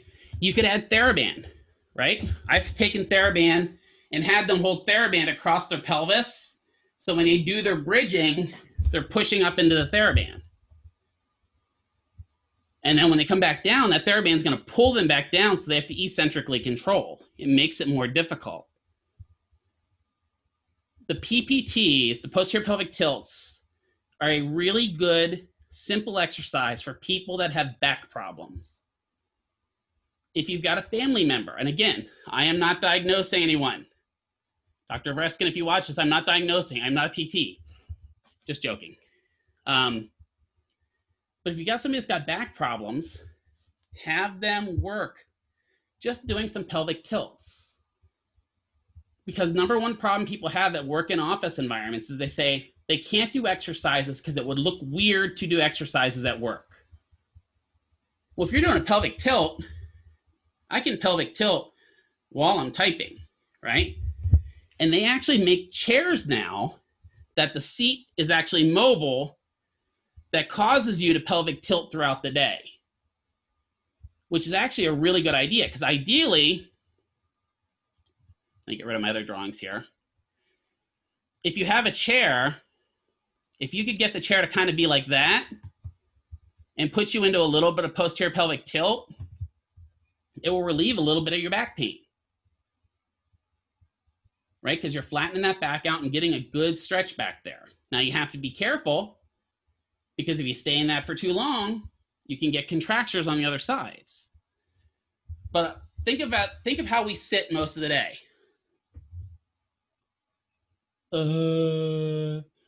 Right? Whereas we can get straight upper back and get a little bit of pelvic tilt, it can really help out that back pain. And then you can add any of these. Patients that have low back pain love the lower trunk rotations. That's probably one of my favorite exercises when my back is tight, is I usually lay with my arms out to the side and I just do the pelvic tilt and rotate side to side. side to side with those hips. And probably in about 20 of those, most of my pain's gone. Because it just kind of loosens up everything, the pelvis and the back, and just makes everything relaxed. Did that session overall make sense? That was a lot of exercises for the day. All right, are there any exercises that people have a question about, or is there any exercise that you want to ask a question about in general that I can attempt to answer, or at least go find an answer for? Again, these are just 31 basic exercises. We don't have any shoulder exercises here, right? I'll cover some shoulder exercises before you go on clinic, shoulder and arm stuff. This is just some basic, common, low-level therapy exercises. Most clinics do all of these exercises on a daily basis. For those of you that are techs, how many of these probably do you see on a daily basis? Most of them? Yeah, all of them, right? Yeah, I mean, that's why I designed it this way, so that you guys have a good basis. Now, just me showing you these exercises is not going to get you to learn them. What I would suggest, since you're at home right now, and you have probably family members there with you, teach them the exercises. Have a little family exercise time. Right? Have a husband and wife, girlfriend and boyfriend, boyfriend and boyfriend, girlfriend and girlfriend. Give them STDs, exactly. Show them, tell them, and do it. Right, exactly. They're not easy exercises, yet we have 80-year-olds doing them. Right? And you'll watch, some of you will have, 25-year-old significant others that they'll try to do that pelvic tilt and they just can't do it. So that's when you're going to get hands-on and go, okay, here's your ASIS, here's your PSIS. Rock their pelvis so they can feel it. And that's where the hands-on, that kinesthetic effect comes into play. I know we're not in clinic right now. We don't have an actual lab, but we're going to try to simulate it as much as we possibly can. This really does take these exercises, pick 5 of them, and teach somebody in your family those 5. And then watch them do it and see if they got what you got. Because that'll give you a good idea of how you are. And if they don't, come back to me and say, hey, I was trying to teach my significant other lower trunk rotations and they weren't getting the pelvis tilt. You have any clues? And we'll kind of talk through it. But these are the basics of the basic exercises. The ones I showed you on the physio ball. All we've done is taken a basic exercise and made them harder. It's pretty rare in the physical therapy realm where you're doing advanced plyometrics, advanced strength training curves, stuff like that. It's pretty rare that you ever get there. You may get it with a high-level athlete, but honestly, the only time I really worked with high-level athletes is when I did sideline with the Harrisburg Stampede, and we had occasionally one of them come through in the clinic, and it was like one out of every 75, 65-year-old lady with back pain. Right? Most of the people that come into your clinic are not going to be high-level athletes. You're not going to have to show them how to do, plyo one-legged 24-inch box jumps. Maybe do you have that one patient that comes in and you have to do that? Absolutely, you may. And at that point, that's when it's time to go back to your books.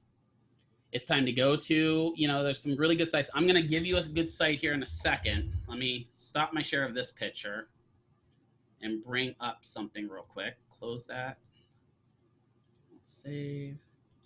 Need a new web browser. There we go. Actually, give me Internet Explorer. There we go. So, oops, I can't type today.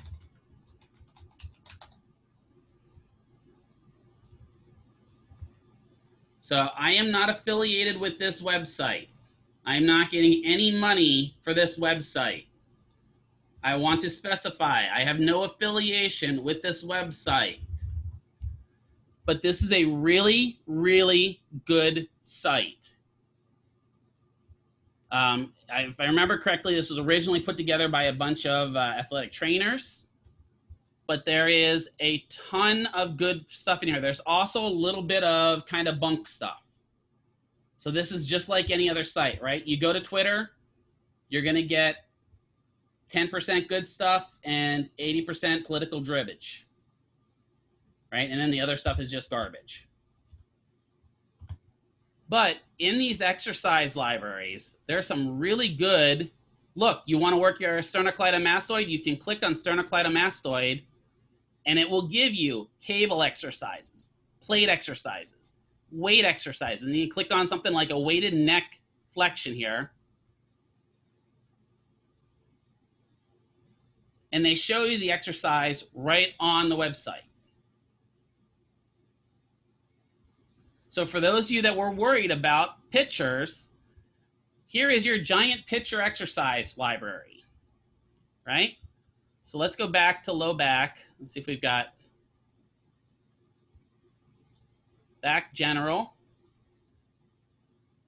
We got barbell, we got lying down. We've got latissimus. Look at all these actually. You got so much that you can work. There's just a wealth of information. This is exrx.net.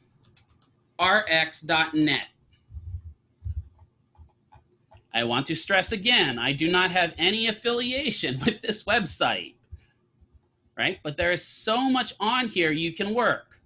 You want to work your transversus abdominis? Click on transversus abdominis.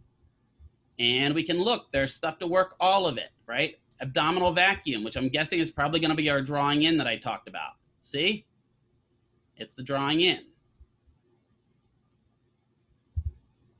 So there's all kinds of things on this website. I hope this website is useful to you guys, but it's a fantastic resource.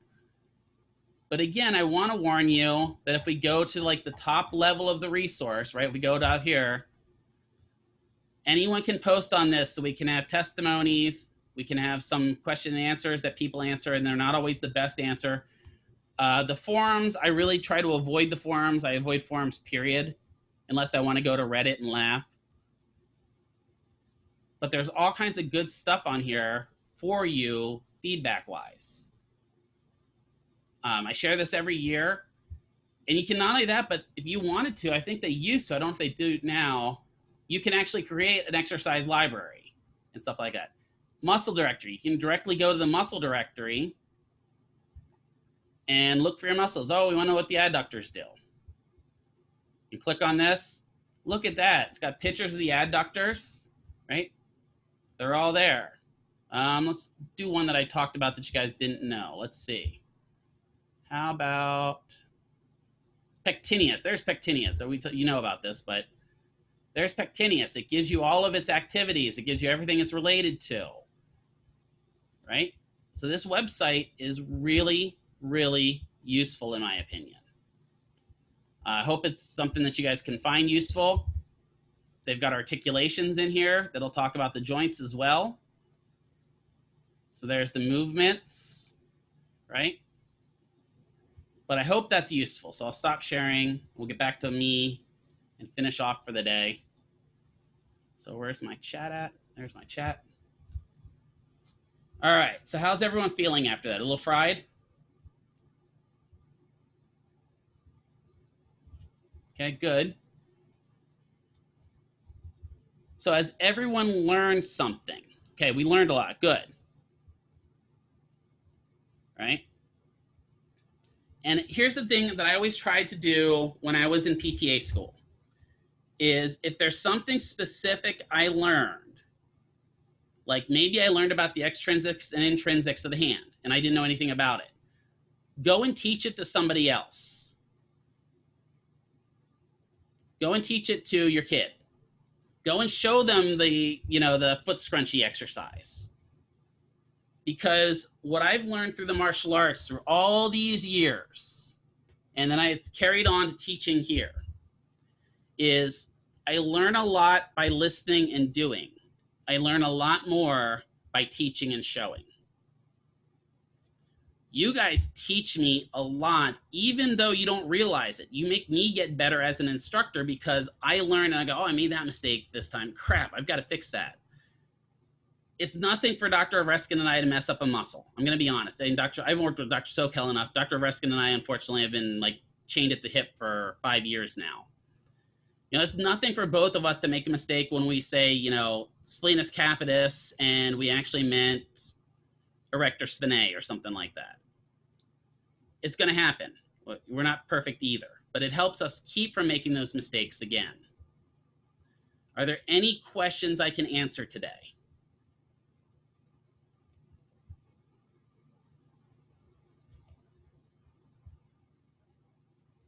Do you feel better that you got a little bit of physical activity, at least? I hope you moved a little bit while we were doing this. Did anyone in your household look funny at you while you're doing it?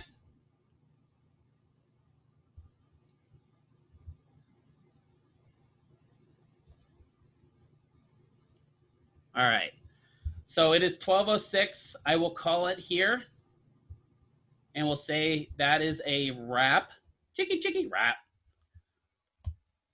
And your daughter was laughing. Good. Well, maybe she'll learn a little bit too, right?